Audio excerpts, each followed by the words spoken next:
All right, what are we doing? So seating arrangements, am I just between you two? All right.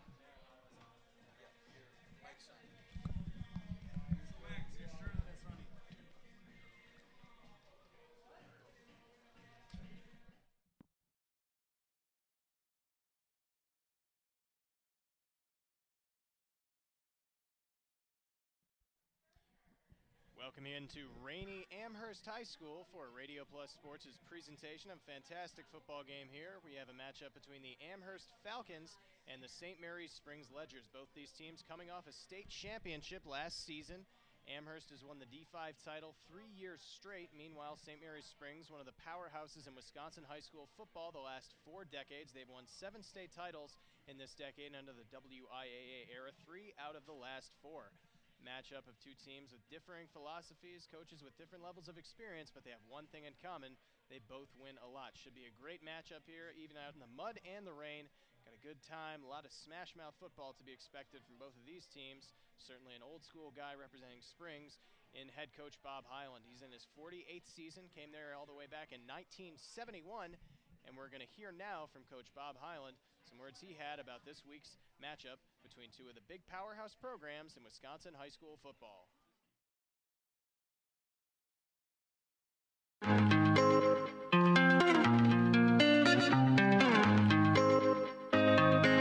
This is your pregame show on 961tcx.com. We are video streaming this WIAA Level 1 Division 1 football matchup between the Fond du Lac Cardinals, number 1 seed in their particular pod and grouping there, and Milwaukee Vincent. Coach with us on the phone line, Mike Ganavak of the Cardinals. Coach, always a pleasure. How are you? I'm doing well. How are you doing, Nick? We're doing fine here. Before we preview the Milwaukee game tonight, let's rewind the tape a little bit here and go back to the game up in Marshfield, and a disappointing result for the Cardinals, who dropped their first conference game and the regular season at 8-1. Have you used that game as a learning experience going into the postseason? Yeah, you have to do what you can. You got to look for the silver lining and everything, and that's what we've done regarding our performance in Marshfield. We found out that we can overcome the mistakes that we've been able to overcome so far this year. You know, we haven't always done a good job of taking care of the football, and we haven't always done a good job of tackling. And we've somehow been able to get through it 8 out of the 9 games, and then it finally it caught up with us a little bit week 9. So the silver lining regarding that is we got a real good seed, we got a good bracket, and, we need to get better. It's interesting how the groupings came out, and you, like me, we both were up very, very late Friday into Saturday morning, of course, and when the groupings came out after midnight on Saturday morning, it was interesting that the Fond du Lac Cardinals see Neenah, yes, but you really have some other teams in there that you haven't seen. The Kimberly's not in there, the Arrowhead's not in there, the middle, the whole thing. So is that what your initial reaction was too? Well, I knew we were going to go one of 2 directions. I knew we were either going to go to the northeast bracket, or we were going to go to the southwest bracket. So when I saw the groupings, I wasn't really surprised, because I knew we would either be in with a bunch of Milwaukee schools or a bunch of Madison schools. Your thoughts on Milwaukee Vincent here and the Fond du Lac Cardinals' first draw of the playoffs? They got a whole lot of speed. They got some great skill kids that can flat out scoot, and defensively they really like to pressure the football. So we're going to have to be really sound up front and make sure we adhere to our blocking rules, and then on defense we really have to contain those running backs in the backfield. Do you find themselves being a passing team or a running team more than a passing team? Yeah. They run the ball significantly more than they throw it. Taking a peek here, they of course play with some other schools in the regional, like Milwaukee King, that's in the regional as well. Do you look at those games too, how they matched up in that city conference? Yeah. We try to find some common opponents, maybe even some non-conference opponents. For instance, Milwaukee Riverside played Brookfield Central. And Brookfield Central is a team that we practiced with this summer. So just to try to get a gauge on where where our competition is at. Not necessarily saying that it means anything, but just to try to get a general feel, because there is really a lack of familiarity between the two of us teams. Coach, are there any injuries coming out of the Marshfield game to this game tonight? No, none. We're fresh, we're healthy, so I guess for this point in the season, we're as good as can be expected. Coach Mike Adavok of the Cardinals, thank you so much. Always a pleasure each week, and let's do it again next week, okay? Sounds good, Nick. I really appreciate it. All right, take care. Yep, bye-bye. That's Mike Adavok, head coach of the Cardinals. More of your pregame show is on the way next. 96.1tcx.com, video streaming tonight's game.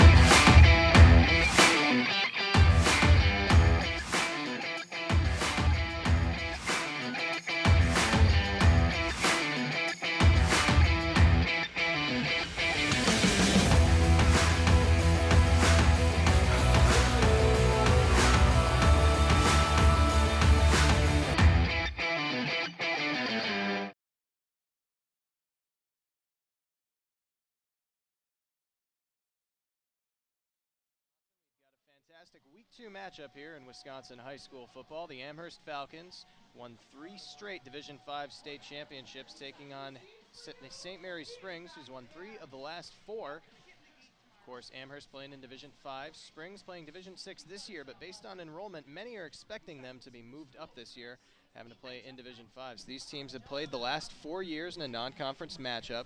They might meet each other in the playoffs, depending on whether or not Springs is moved up for this year. Both coaches certainly recognize this is a fantastic measuring stick for both of their teams. That was a phrase used by head coach Mark Lusick in an interview, and I talked to him on the phone. He said this is going to be a really good measuring stick to see where they stand as of this year. Talked about scoring 27 in the first half last week.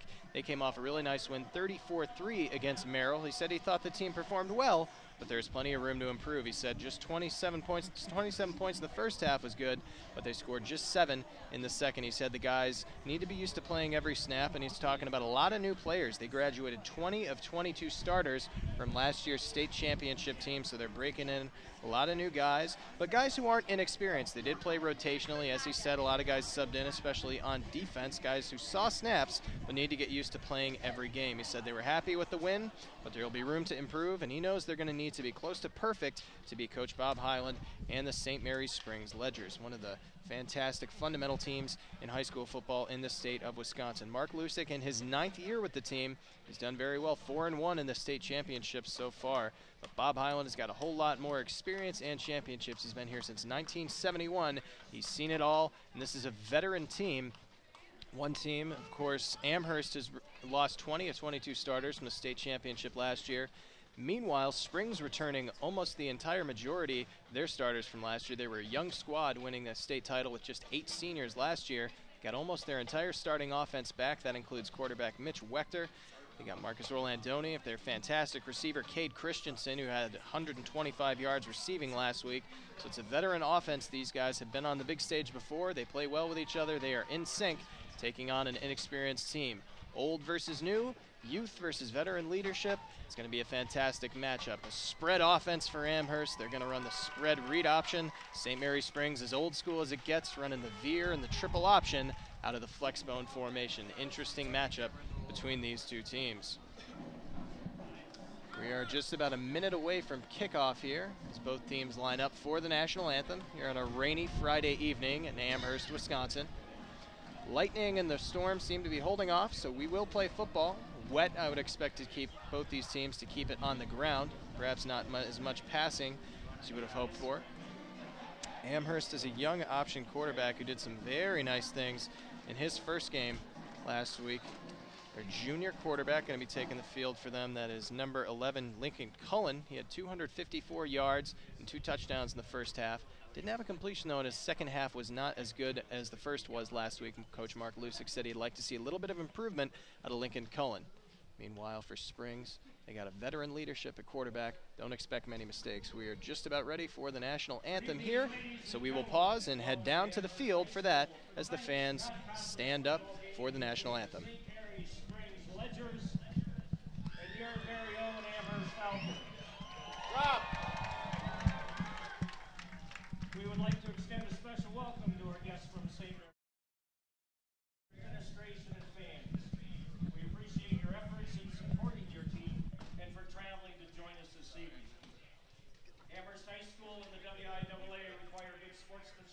student athletes, coaches, and spectators at education-based interscholastic events.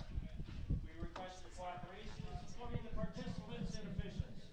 Please enjoy the game in a positive manner. And now, ladies and gentlemen, for those that are able, please rise, remove your hats, and honor America with the singing of our national anthem. Performed tonight by Lexi Plasky.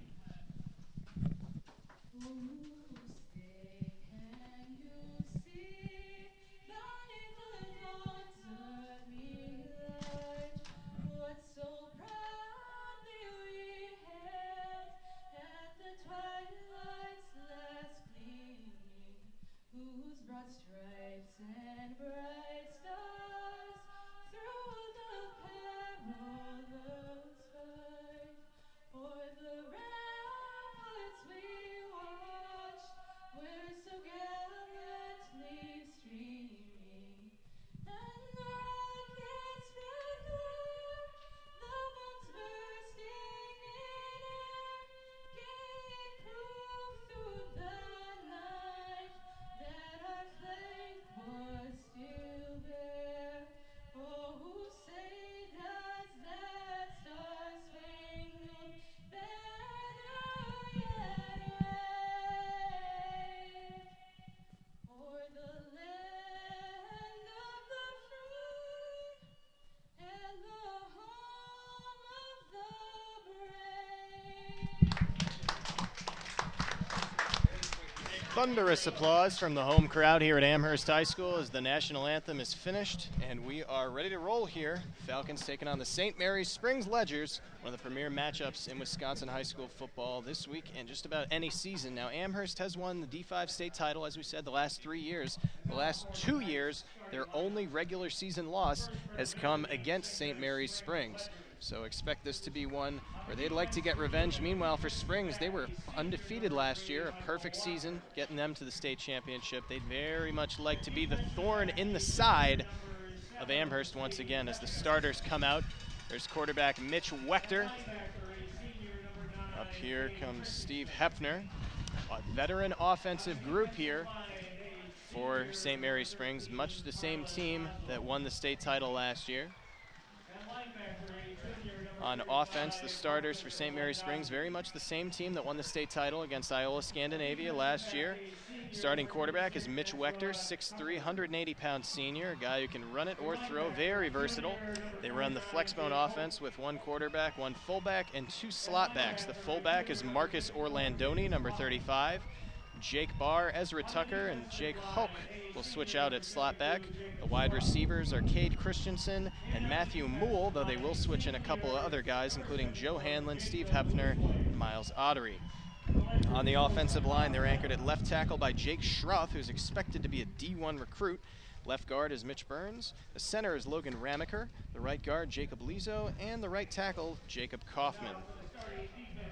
Starting defensive unit for Amherst now here, ready to be introduced.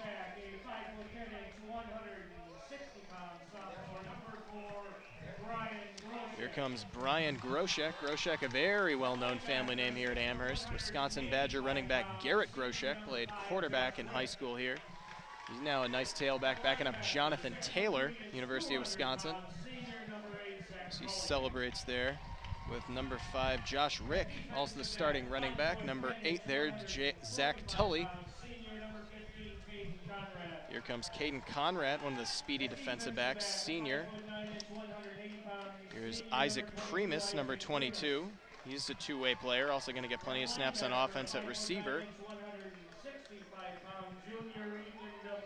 Ethan Dombrowski, kind of that hybrid player. They do run a 3-3 base defense, so he's kind of that hybrid safety linebacker. They'll move him a lot.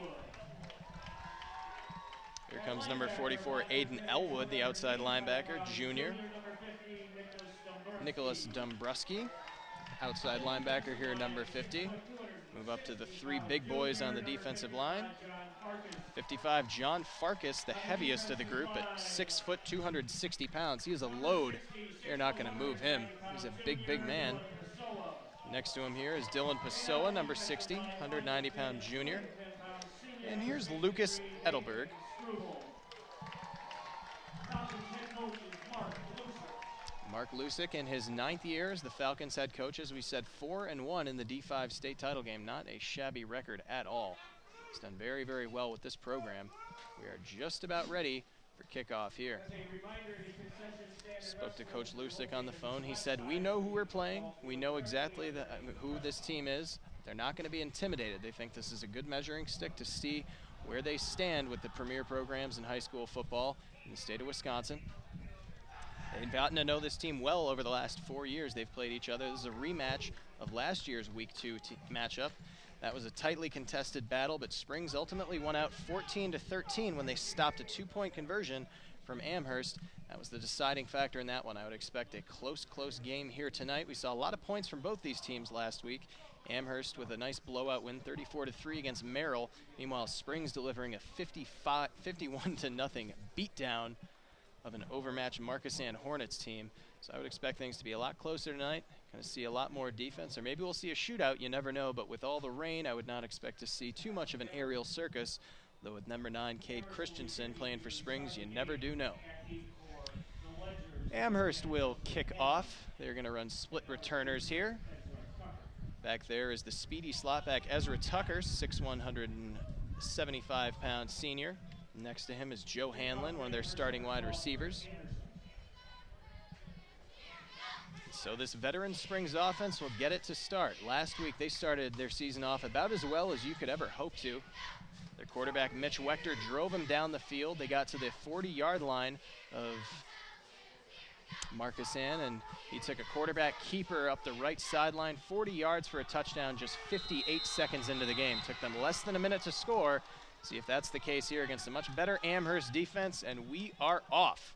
Looks like it's going to be fielded there by number 10, Joe Hanlon. Hanlon up the gut, and they're going to bring him down about the 28-yard line after a nice return.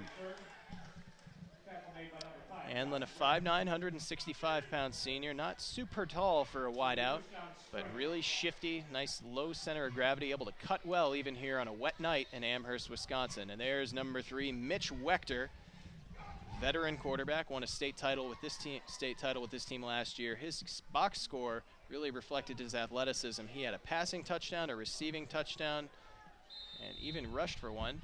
So it looks like Ezra Tucker may have twisted his ankle. He's going to limp off the field. They're going to send in another slot back for him. He checks in with their coach. And so we'll have a bit of a delay here. Mitch Wechter, a guy who's going to see very little rest here. He's the starting quarterback, also the starting safety, plays punter, holds on PATs and field goals, and he's even the starting punt returner. They run split returners, so it'll be him and David Mueller back there. And looks like he is ready to go. 2 wide receivers. No, we're going 4. Unusual here. He's got the fullback, Orlandoni, behind him. Going to get the ball. Here's Wechter up the middle, giving off the left side. They don't have him yet. Mitch Wechter in space across. He's going to the 50. Are they going to knock him out of bounds? They finally do at the 40-yard line. So the veteran quarterback, Mitch Wechter, on a QB keeper. They spread the defense out here, does Springs, instead of going from that usual flex bone set with a fullback and 2 slot backs. They spread it out, 2-by-2 formation, and he uses that space to cut up field. So a fantastic job. 1st down and 10 for St. Mary's Springs. See if they elect to go wide again. They do. They're going to split the slot backs out wide here. Number 2, Matthew Moole, the receiver, to the bottom of your screen. Wechter going to give up the middle, though, to big Marcus Orlandoni, the fullback. Orlandoni rumbles ahead for a nice gain there. Marcus Orlandoni, a big guy, junior, 5'11", 210. He is a load to bring down, one of many two-way starters here for St. Mary's Springs. And that was Elwood on the tackle, Aiden Elwood, number 44, junior linebacker for the Amherst Falcons. 2nd down and 6 now for Springs. 2-by-2 formation here. Base flex bone personnel. Wechter going to pass. Quick little screen. Bobbled and dropped by Jake Hoke. 6'3" junior. He's a big target in the passing game, but that one bobbles off his hands, and that's something we might see a lot of tonight, considering this is a rainy, wet night here. It can be very tough to pass the ball. Bob Hyland, of course, bringing that famed veer option offense with him from North Dakota State when he came to Springs all the way back in 1971. He's known as a power run, conservative guy, ground and pound, stay on schedule.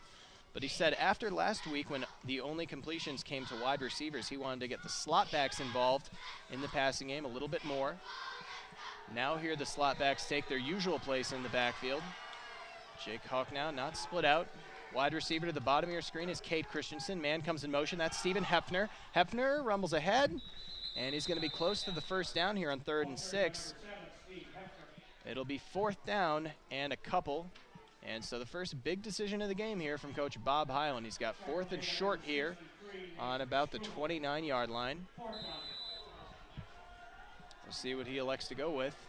Looks like he's going to keep the offense on the field. 4th down and 1. Opening drive of the game. He's going to go for it. Trusts his offense to pick this up. Stoppage of play here.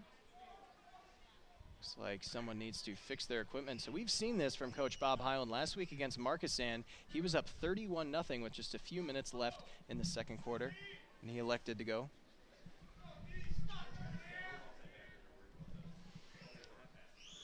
So it looks like someone fixing their equipment out here, but we saw head coach Bob Highland absolutely go for it there. They were up 31-0, but he decided he wanted to invoke the mercy rule before half. Sent his guys out there for a drive. Mitch Wechter drove him down, and on 4th down and 9, they went for it.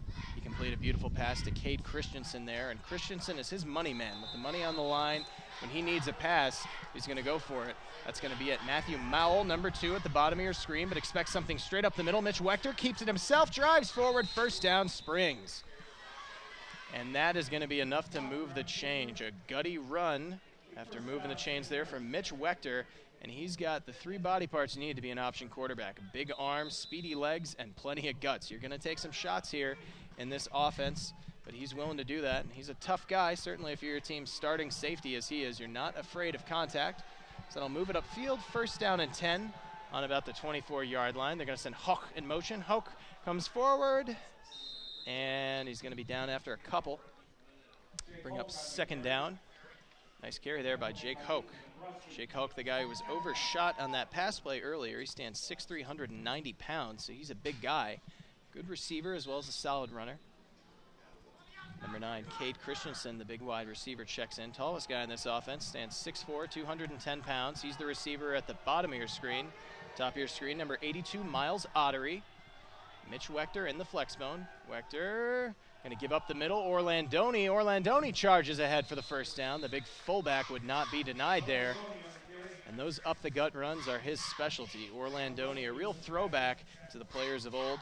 Not only their starting fullback, also their starting middle linebacker. He's a beefy guy, and he likes contact, so a perfect fit for both those positions as he's able to move the chains. 1st down and 10 now for Springs at the 21-yard line. Wechter going to split Jake Hoke out wide in the slot to the right side. Wechter, man in motion. He's going to give up the middle. Orlandoni again. They call the fullback's number. He charges forward for a nice gain there. So staying on schedule. Here's the Springs offense. And they're not an air-it-out, fancy, flashy offense. They're happy to keep it on schedule, keep things manageable. But a 9-yard gain on 1st down, and now 2nd down and 1. Expect Orlandoni's number to be called here again, or maybe a Mitch Wechter keeper here in short yardage. Flexbone formation. Matthew Mowell, bottom of your screen. Give up the middle. Orlandoni again for the 3rd play in a row. They give it to number 35. And we'll see if he was able to pick it up. Looks like he was. It'll be a 1st down and 10. 1st and goal now. So they're inside the 10-yard line, rather. Wechter huddles his guys up. Gonna spread it out now. Steve Hefner, left side slot back. See if they send him in motion. Here they do. Give up the middle. Orlandoni charging ahead very close to the goal line. And they signal touchdown. So on the opening drive of the game, St. Mary's Springs takes it down. In 1 minute and 33 seconds, they are on the board. A touchdown from the big fullback, Marcus Orlandoni. Puts them up 6-0, and that'll send sophomore Levi Puss onto the field for the extra point. Puss was 6-7 last week. He was a busy man with all the touchdowns Springs was scoring. 6-7 on extra points, 1 of 1 on the only field goal they asked him to kick on the night. Very efficient offense from Springs. Hasn't had to settle for field goals too often. Mitch Wechter, quarterback, is the holder. And even in the wet and the rain, the kicker is money. So that's a 7-0 lead for St. Mary Springs with 8:27 left in the first quarter. We're going to take a quick commercial break here. I'm Nick Bodie. You're watching St. Mary Springs against Amherst. We'll see Amherst get the ball coming up next here on Radio Plus Sports.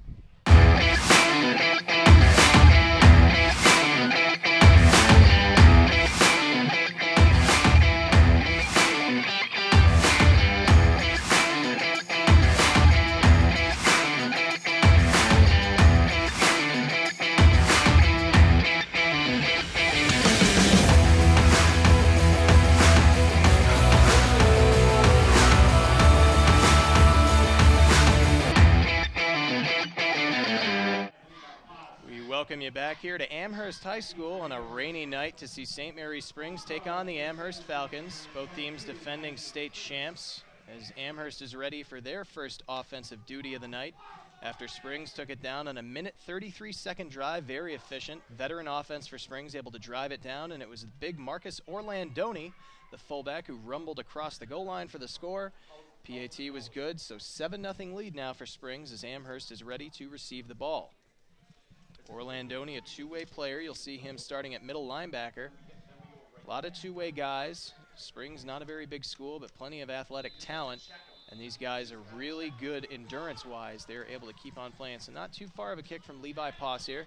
Going to be fielded down about the 30, and no contest. So it'll be excellent starting field position here from Amherst.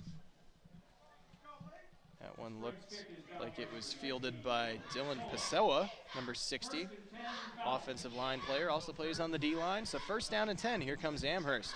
Lincoln Cullen in just his second varsity start.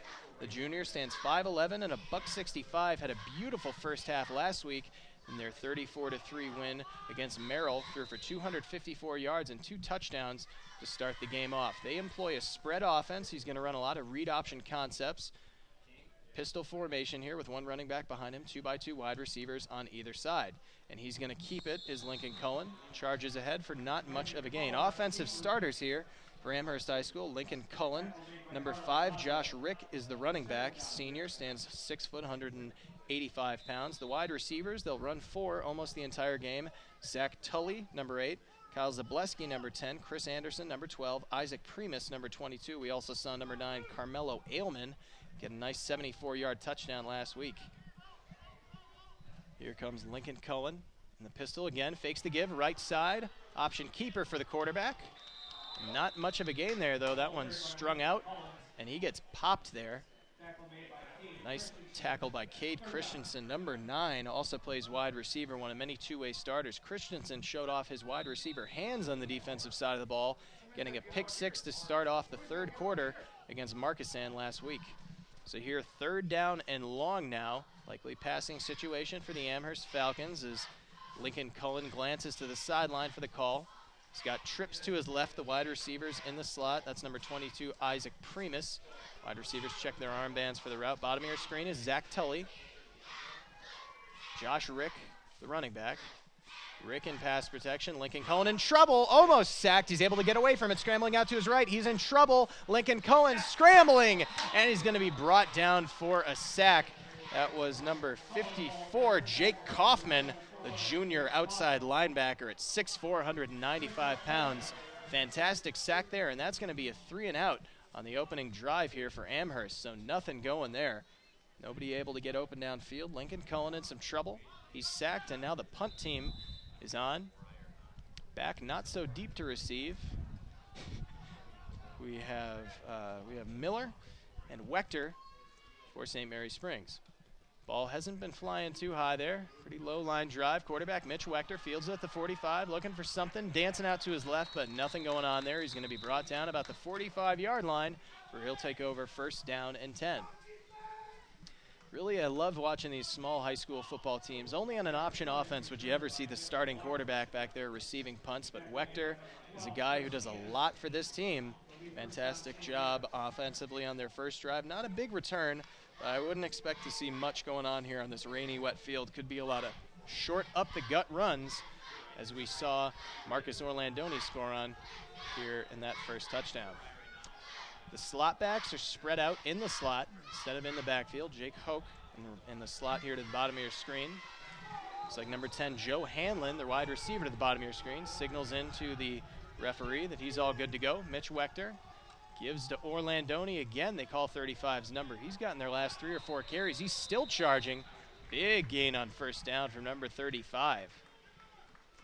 And on a cold, wet night like tonight, you're glad to have a fullback like him. In the age of spread offenses and empty gun formations, the fullback is kind of a dying position, especially in the NFL and in some places in college football. But nights like this where it's wet and you can't really throw it too well, it's windy, tough to throw the ball, you're glad you have a guy like him to hand it off to. Steve Hefner, Jake Hoke, the slot backs in the flex bone formation. Hoke going to come in motion. He's got off the left side. Number 49 rumbles ahead. He's got the first down and more. Going to move the chains. First down and 10. St. Mary Springs is Jake Hoke, the junior slot back, 6'3" and a $190. Gets it. Left side handoff. Ryan Groshek, the sophomore defensive back, finally able to bring him down, but doing a lot of damage if you're able to get into the secondary consistently. That's a tough matchup, this defense here for Amherst. In the flex zone again, Mitch Wechter. Steve Hefner now gets it off the right side. He's going to be brought down for no gain. Turf flying there as he was trying to gain some footing, but nothing happening on that one. Second down. Wet night like tonight makes those Amherst Falcons excited probably for the turf field they're going to get in here next year. Some big improvements coming on the field. They're very excited. This is one of the premier programs in high school football in the state of Wisconsin. 3-time defending champs. But St. Mary Springs has had their number, and this team's only lost the last 2 seasons. Second down at 11 now. Mitch Wechter in the flex zone. Hefner in motion, but it'll give to Orlandoni, the fullback. No, he's keeping it. Even faked out the announcer. Mitch Wechter is so good at that. He got me good last week on a quarterback keeper. He had it 40 yards. And kind of reminds me a little bit of Lance McElhenney for SMU back in the day in the Pony Express. They said he was a wizard with the pitch. You'd never really know where it was going. Pulls the ball, keeps it himself, drives forward. Fantastic job. 3rd and 1 now. Short yardage position here for Springs. Don't be surprised to see Orlandoni up the gut. They've gone to him a lot tonight. Joe Hanlon, the wide receiver at the bottom of your screen. Jake Hoke in motion, but it goes to Orlandoni. Orlandoni picks up another first down. He has been productive and efficient. That'll move the chains. Flag down on the field, though. A little bit of laundry. Go down to the field, see what the Zebras have marked off. Penalty after a first down run by Orlandoni. And a face mask foul committed on Amherst, so that's going to push them back even more yardage for Springs as they drive. It'll be first down and 10 in Amherst territory with 4:04 left in this first quarter. Amherst scored a touchdown on their opening drive. Took them just 1:30 to do that, and after a Springs scored the opening drive after a 3-and-out by Amherst. Springs back with the ball now, threatening near the red zone here. At about the 23-yard line, first down and 10. Mitch Wechter. 2-by-2 formation on either side. He'll give to Orlandoni once more. Orlandoni finally stood up there. That was a beautiful tackle, number 44. Aiden Elwood slams him backward. Not many guys can stop a big freight train like Orlandoni, but Elwood doing a nice job from that linebacker spot. Elwood, a 5'11", 200-pound junior. Not a huge defensive group here for Amherst. They do have some big guys. John Farkas on the defensive line, number 55. He weighs 260 pounds. Not a massive group, but very quick, very athletic. And then this 3-3 base defense that the coaches like to play, sometimes you always need massive size. Give to Orlandoni once again, but we have a flag. False start or offsides. We'll see the 2 teams point at each other, argue over it. Go down to the field for the call. And we do have a neutral zone infraction. That's going to be offsides. Marked off against the Amherst Falcons. Backing themselves up further here. Going to remain second down, but it'll be second down and 4 now. Was going to be second and 9. Not doing themselves any favors are the Falcons as the clock ticks down. 3:05 left in this first quarter. Second offensive drive of the game for Springs. Here comes Mitch Wechter. He's got trips to his left side. The slot back and a fullback behind him. Gives up the middle to that fullback. Orlandoni driven backwards once again on short yardage. Going to bring up 3rd down and short. Looks like Amherst finally starting to key on Orlandoni in the backfield. They're brought down by D lineman Dylan Pessoa. Pessoa, a 6-foot junior, two-way starter, also plays in the offensive line for Amherst. Nice job there to stop a runaway freight train in Orlandoni. 2:25 left here in this first quarter. 3rd down and 2, short yardage situation. We'll see how fancy Bob Highland gets with his call. Flexbone formation. Mitch Wechter's got it. Hoke in motion. Jake Hoke's going to get it. Looks like he's probably got the first. See where they spot it. Rumbled ahead for a couple. Jake Hoke, number 49, is a big guy, 6'3", 190, and they will move the chains. 1st down and 10 now inside the red zone. So this is what St. Mary's Springs does. They keep on schedule. It's not going to be big and flashy, not huge chunk plays, at least not on a night like tonight. Maybe they'd be airing it out to Cade Christensen if the weather wasn't so wet. But look for more run plays here. We have a stoppage here with 1:53 left in this first quarter. That base flexbone formation with a fullback and 2 slot backs used to great effect by such option teams as Georgia Tech and Navy, as Mitch Wechter fires out now to the right side. Just as I said they wouldn't go to Christensen, Wechter hooks up with him for a nice pass, and Christensen, number 9 there, has a beautiful gain, getting down very close into the goal line. Going to be 2nd down and short here on about the 4-yard line, or on the 12-yard line, I'm sorry. 2nd and 4 now. That tackle made by Zach Tully, number 8, plays middle linebacker, also plays wide receiver for Amherst. 2nd and goal here. Ball on the 6-yard line. 4. See where they go here. Jake Hoke. No, they're going to pitch it out wide to Hoke, but it's wet. He fumbles it. Wechter able to fall on it. Some good awareness there from the veteran quarterback. That was almost disastrous. The pitch out wide to Jake Hoke, but bobbled off his hands. We saw a pass bobble off number 49's hands earlier, and that's not so much his fault. That's just a matter of the weather tonight. So those pitch plays and long passes sometimes do get difficult to execute when the weather gets wet, especially wet and cold as it is here tonight. That'll be 3rd down with 30 seconds left in this first half. Ball on the 10-yard line. Mitch Wechter rolling out to his right side here. Is he going to keep it? No, he throws! Oh, and that's off the hands of his slot pack. That was number 7, Steve Hepfner. Tried to bring it in. Unable to, and the field goal team will head on for St. Mary's Springs. So a nice pass there by Mitch Wechter, but the wet conditions proving too tough for their offense here. Bobbled pitch and a dropped pass in the end zone. 4th down. Now here comes on Levi Poss to try a field goal. He was 1 of 1 last week. This one a relative chip shot for him, but in these wet conditions, you never do know. Mitch Wechter, the holder. Hopefully he'll be able to get the ball down without incident. Put them up 10-0. Here is the boot. And the referee's signal that it's good. So a 10-0 lead for St. Mary's Springs as the last seconds of the first quarter dwindle down. The ledger's up 10-0. We will take a minute commercial break here on the Radio Plus Network. I'm Nick Bodie, and you're watching Amherst against Springs. We'll be right back after this. No regrets. If only she'd parked in a garage. If only they had the chimney cleaned. If only they had Erie Insurance. Erie is seriously good insurance that treats you fairly and goes above and beyond to make you feel like your auto or home mishap never happened, at rates that'll save you as much as the other guys. So get a quote from Erie today. Your local Erie agent is Jackson Call Insurance Services, 920-923-4020.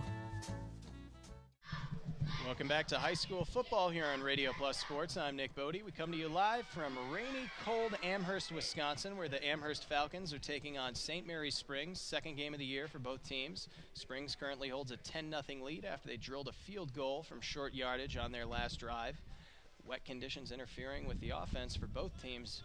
Drop pass in the end zone for Springs, and a pitch that went off the hands of one of their slot backs wound up holding it to just a 3-point score when they really would have liked to get 6 or 7.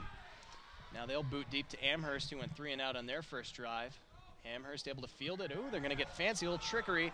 Handoff off the left side. Uh-oh, this could be trouble. One man to beat. Still going. This is number 12, Chris Anderson.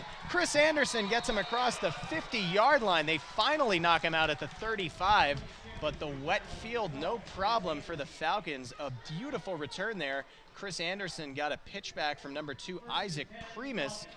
Able to catch Springs off guard there with a little bit of trickery, and they will have great starting field position on the 35. So really, really nice job there by special teams. And that ever-elusive the third phase of the game can really help or hinder you. Everyone talks about offensive defense. Special teams just as important. Here comes the Amherst offense. Number 11, Lincoln Cullen, the junior, starting just his second game for the Falcons. Lines up in the pistol. He's going to give up the middle. That's his running back for a nice gain. Number 5, Josh Rick. Rick, the senior, two-way starter, also plays linebacker for this team. As the first quarter winds down to an end here, we'll keep it right here on Radio Plus, as Amherst looks like they've got some life in them after a 3 and out on their first drive. Beautiful special teams return there by number 12, Chris Anderson, the 5'8 junior, got him all the way up to the 35-yard line. And this is the kind of thing that you're looking for when you got a young team, as Amherst does. They graduated 20 of 22 starters from last year's state championship team. You need to have young guys who are able to step up. Beautiful job by Chris Anderson, the junior, there on special teams as they flip the field. Be driving the opposite direction now, will Amherst. But head coach Mark Lusick said even though these guys might not have been starters last year, a lot of them played rotationally. Certainly got a lot of experience, and these are two teams that tend to win by a wide margin in a lot of games. When you have a blowout, you're going to put in your second stringers, so guys are going to get play time, especially defensively for Amherst. They rotate a lot of guys in, so defensively, even though you're not starting, you're for sure going to see some snaps, especially like to keep the fresh legs going on that front 7. Amherst offense back now on the field. This is number 11, Lincoln Cullen, the quarterback. 254 yards, 2 touchdowns in the first half of last week's game. See how he can do on his second offensive possession of the game. 2nd down and 5 now on the 30-yard line of St. Mary Springs.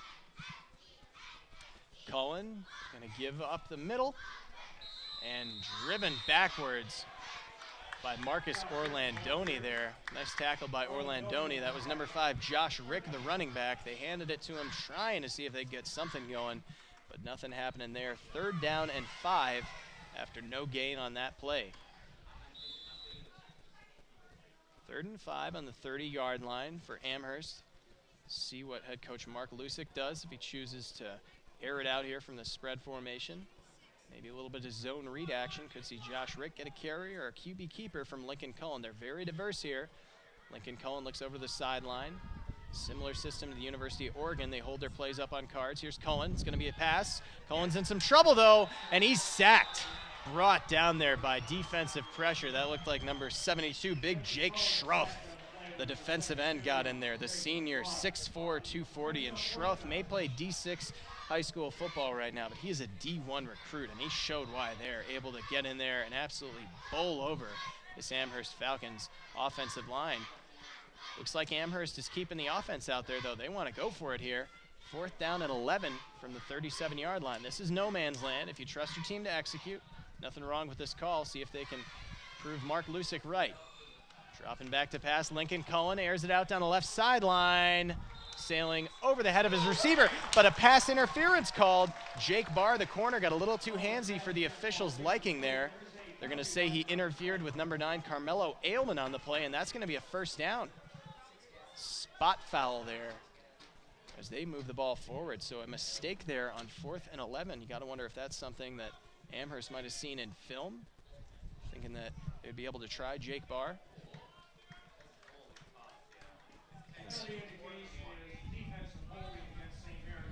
St. Mary Springs, defensive holding the call from Jake Barr.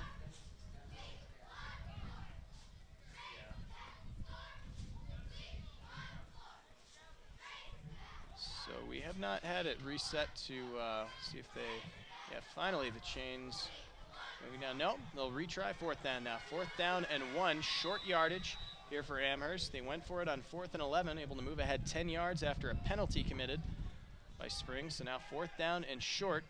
Lincoln Cullen in the pistol formation. Looking to the sideline for the call. 22, Isaac Primus, the receiver at the bottom of your screen.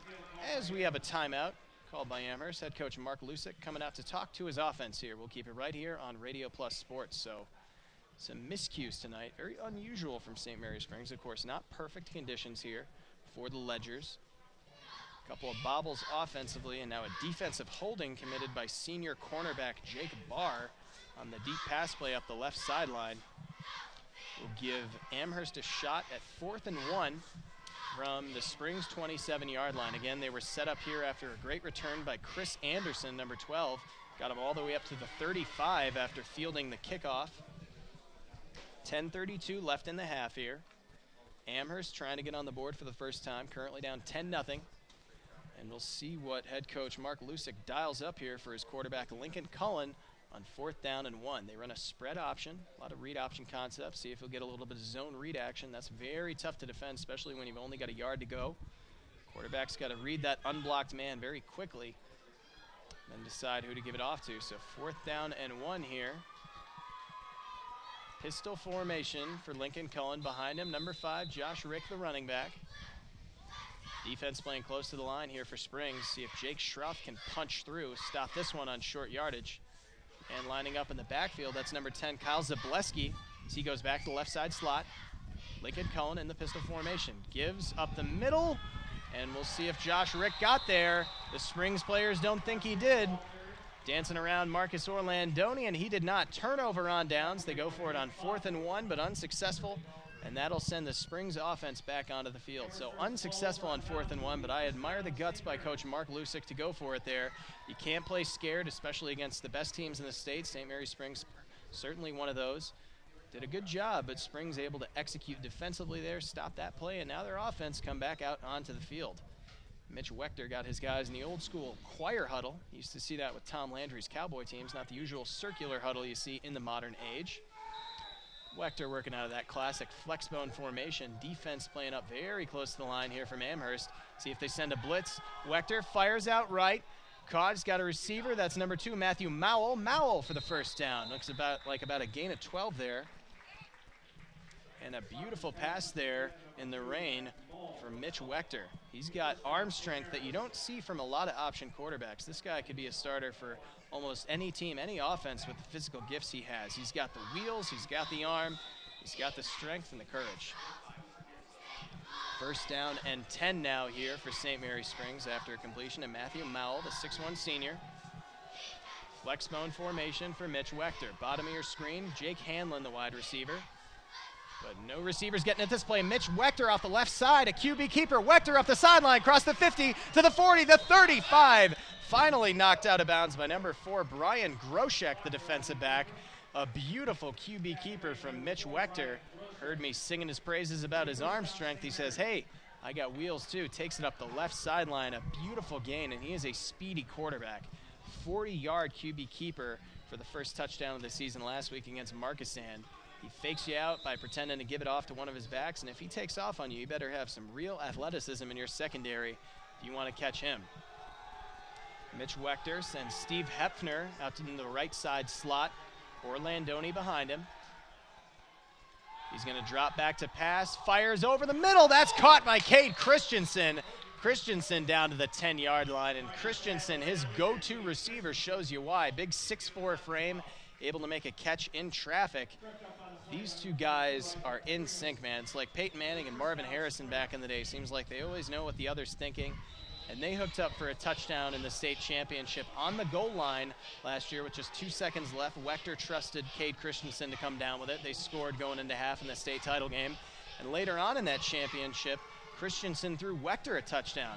So you never know how these two will hook up, but you always know it'll be for points. Marcus Orlandoni, the fullback, rumbles ahead for a few on 1st down. Big number 35 rumbles ahead for just a couple. That tackle made by the linebacker, Nicholas Dombrowski, the junior.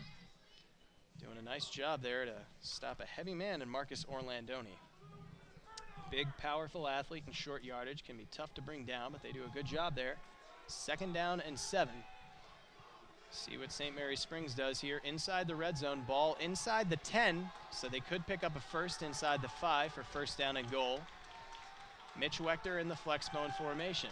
Left side slot is Jake Hoke. Wechter, oh, he was trying to scramble around, but he tripped on the turf, and that'll bring up third and about 6. No, Orlandoni, I'm sorry. Orlandoni, the fullback, getting the carry. This will be third down and 6 here inside the 10-yard line. See what Coach Bob Highland dials up. Meanwhile, we'll see if Mark Lusick brings any exotic pressure from his defense. I asked him to describe his defense. He said, well, we're a 3-3 base, so that's a 3-3-5 nickel formation with 5 defensive backs. But he said, we got a lot of wrinkles, plenty of wrinkles to keep you guessing. So the wrinkly 3-3 defense matching up against the flex bone here, and Mitch Wechter drops back to pass, looking over to his right. He's got an out, and that's dropped. Cade Christensen, number 9, with a rare drop there. That's going to bring up 4th down. Checking into the game defensively here, it's going to be Chris Anderson as the coaches decide whether they're going to kick or go for it here inside Amherst territory. Bob Highland looks like he's keeping his guys out there. Plenty of wide receivers. Number 82, Miles Ottery, checks in. He's going to be at the bottom of your screen. Top of your screen, Cade Christensen, the wideout. Jake Hoke, the slot back in the left side slot. Drops back to pass. Mitch Wechter going to Christensen again. And he goes right back to number 9. Number 9 looking fine. Touchdown for Springs. Beautifully executed pass play there. 4th down and 6, and they're able to come up big. Cade Christensen, that big frame, 6'4", and he pulls it in. A nice touchdown here, so they're now up 16-0.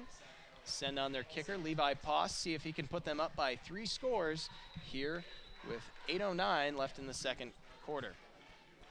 So a beautiful job there. We've seen this from Bob Highland. He does not coach scared. He trusts this team, knows he has a veteran offense. Mitch Wechter able to execute beautifully on 4th down, dials up a touchdown, and now they dial up a PAT for a 17-point lead. So St. Mary's Springs up 3 scores here with 8 minutes left in the half from Amherst High School. We're going to take a quick break, but we'll be right back with more high school football action. I'm Nick Bodie, and you're watching Radio Plus Sports. We took marinated all-white meat chicken and married it with our cheesy quesadilla to create the perfect union. Introducing Taco Bell's new crispy chicken quesadilla. Get it with all your favorites like a crunchy taco, Doritos Locos taco, and an ice-cold medium drink for just $5. Together at last, but only for a limited time. The new $5 crispy chicken quesadilla box, only at Taco Bell. Welcome back to a rainy evening here in Amherst, Wisconsin. The Amherst Falcons currently down 17-0 to the St. Mary's Springs Ledgers. Springs drove it down on their last possession. It was 4th down and 6 inside the 20-yard line when number 9, Cade Christensen, caught an absolute dart from Mitch Wechter. 2 hooked up for one of many touchdown passes that's sure to happen this season. The 2 seniors have a lot of trust, and Coach Bob Highland has a lot of trust in them. He's sent them out to go for it on 4th down a couple times this game, and they have proven him right. Levi Poss made the extra point, so now 17-0. That's a 3-score lead here with 8 minutes left in this first half of football as he will kick off. We saw a great return on the last possession, though they won't. Oh, and that one's bobbled. They elected not to kick it deep after on the last possession. Chris Anderson had a really big return, got it out to the 35 of St. Mary's Springs. So now instead of setting up on the other team's 35, they'll set up on about their own 35 here. 1st down and 10. Falcons unable to score so far this game. Quarterback Lincoln Cullen has been trying to get something going, but that defensive front for Springs has been all up in their face, especially defensive end number 72, Jake Schrouth. He's a big man, 6'4", 240, D1 recruit here. Even though he comes from a small school, he's got some absolute size. Lined up on the left side of the defensive line here. He's looking to go after quarterback Lincoln Cullen. Here's number 11 in the pistol. Cullen gives up the middle. Stumbling for a couple is Josh Rick, the running back. Rick looked like he got no gain. Might have even lost a yard there. 2nd down now for Amherst. And this has been a dominant performance offensively and defensively from Springs. A lot of 2-way starters on that defense, guys who play offense and defense. Cade Christensen, Marcus Orlandoni, and Jake Hawk all play linebacker. Meanwhile, Mitch Wechter, the starting quarterback, also plays in the secondary as a safety. Number 7, Steve Hepfner, has taken Ezra Tucker's spot as Tucker twisted his ankle. He's usually their starting slot back, plays a lot in the secondary.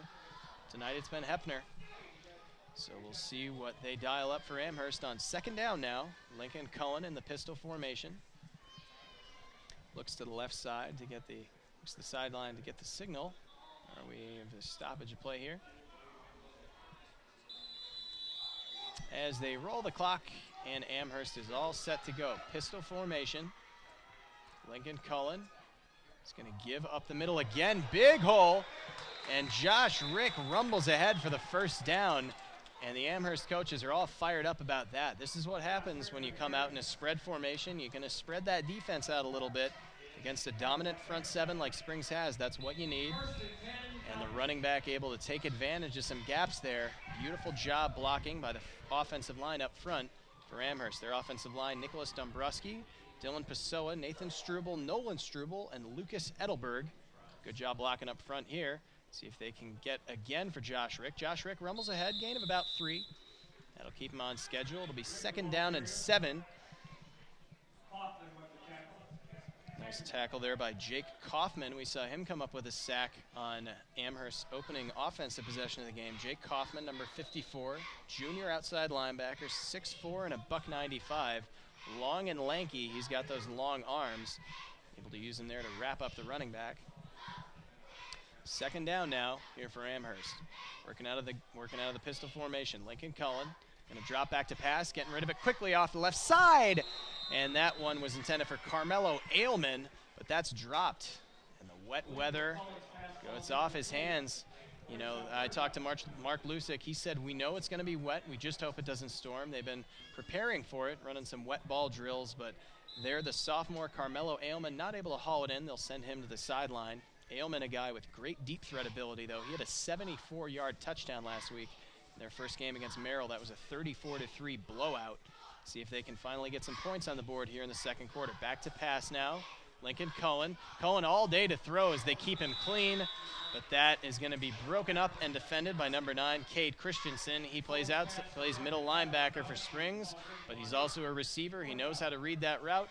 Goes in there as a nice pass breakup, and that'll send the punter on after this drive comes up empty for Amherst. Back deep to return, starting quarterback Mitch Wechter. 3-man protection up front for the punter. They want to make sure he's kept clean, able to get this ball away. He's going to be booting it from about his 40-yard line. Nice high kick. Fair catch signaled for by Mitch Wechter. Doesn't want to take any risks, and he'll have it on first down and 10 with 6:22 left in this first half. Wechter with a beautiful job there. He's been really just executing all over the field tonight. As we said, he does not get a lot of rest. Starting quarterback, starting safety, starting punter. Haven't seen him come on the field for that yet tonight.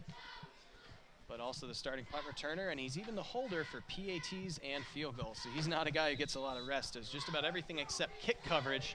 Is number 3 for St. Mary's Springs. Spreading things out a little bit. Jake Hoke, the slot back in the left side slot. Mitch Wechter rolling out now. He's going to keep it himself.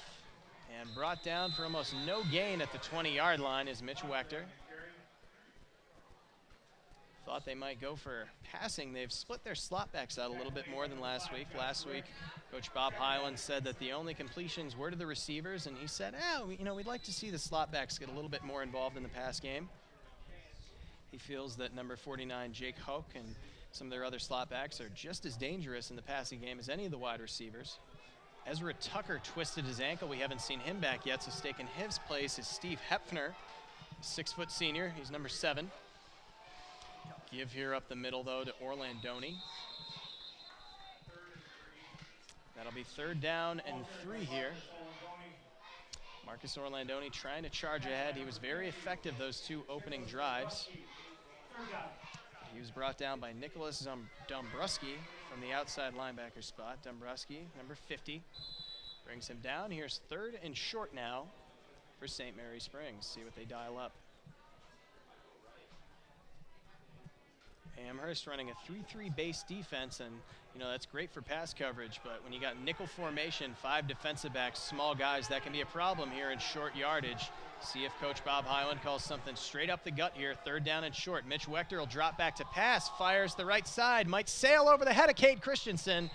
Flag down there. See if it was on the offense or defense for pass interference. As they elect to air it out on 3rd down and 2. Surprise play, especially down in their own territory. Go down to the field, see what the gentleman in white and black stripes thinks we got here. Referee signals. And defensive pass interference called against Amherst, so able to draw the foul there is Cade Christensen. And St. Mary's is going to move the chains on the penalty there committed by Amherst.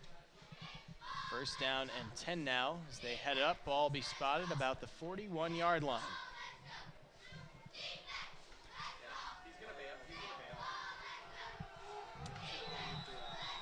Mitch Wechter now. He's got a spread flexbone formation. His slot backs lined up 2 by 2 on either side. He'll drop back to pass, and he's going to scramble forward for a couple. Not sure if that was a designed QB draw or he just didn't see anything open, but a nice gain there by number 3, Mitch Wechter. Number 3 charges ahead for a couple. It'll be 2nd down. Great offensive line play here so far from St. Mary Springs. Number 72, Jake Schroth, the left tackle. Mitch Burns, the left guard. Logan Ramaker, the center. Jacob Lizo, the right guard. And Jake Kaufman, the right tackle. Kaufman also done a nice job on the defensive side of the ball, playing outside linebacker. Here comes Mitch Wechter out of the flex bone again. 2 slot backs. Orlandoni, the fullback, in behind him. He's not going to go to him, though. Going to Jake Hawk, the slot back. And Jake Hawk slams ahead here to midfield. It's going to be 3rd down, about 2, almost right about on the 50-yard line. They're going to place it at the 49. Nice job there from the slot back. So they spread it out. You thought they might be throwing it to him, but those slot backs are dangerous with the ball in their hands no matter how they get it, whether it's off a pass or a run. 3rd down and short here for St. Mary Springs. Barking out some signals here is Caden Conrad, number 15, as he switches sides of the field. Flips to the right side. They have 2 wide receivers split out, but they're going to give up the middle to Orlandoni. And the big fullback charges ahead. He's got the 1st down as they cross midfield and enter into Amherst territory. Orlandoni has answered big time when they called his number tonight. Fullback not needing to do anything flashy. 3rd down and 2, knew what he needed to pick up. Got his shoulders down and pounded ahead. Sets his team up with another 1st down and 10, this time in Amherst territory. Ball spotted at the 48-yard line of Amherst. As some fresh legs come on the field, Lucas Edelberg checks in on the defensive line for Amherst, number 77. Defensive end at the bottom of your screen here. Mitch Wechter drops back to pass. Wechter, Cade Christensen all alone. Oh, did he haul it in? They're going to say that's a catch, a one-handed snag from number 9, Cade Christensen. He is a big target, 6'4" with long arms. That's a wide catch radius, and he is able to snag that even in the rain and the cold here in Amherst High School. A beautiful job there, senior to senior. Butch and Sundance, these 2 guys, man, I'm telling you, they are in sync. Big time showing there on 1st down. Now that sets up 2nd and 3. Mitch Wechter gives up the middle. Orlandoni rumbles ahead for a couple, and this is what makes this Springs offense so tough. It's their balance. A lot of option teams can't throw the ball too well, but this team certainly can. They've got a lot of talent at wide receiver. And Wechter, who went 14-0 as a starter last year, won a state title, is very comfortable in this offense. And it's an offense Bob Hyland hasn't changed up too much since he got here in 1971. He says he still has players from the 70s and the 80s who will come watch a game of Springs plays and say, Coach, I could still call your offense play for play. Sometimes you know what's coming, but you just can't stop it. See if that's the cape here. Uh-oh, some flags on the field, maybe a broken play. Wechter is going to fire deep. Matthew Mowell, and intercepted down at the 10-yard line. No, going to be dropped. And that was a wacky sequence of plays. May have been a false start or a jump by the defense. Not sure what happened there. An illegal shift called against Springs in their backfield, so Wechter lucky that one not ruled an interception. Kind of a wacky play there. Maybe should have just thrown that one out of bounds, but he'll live to play another down here.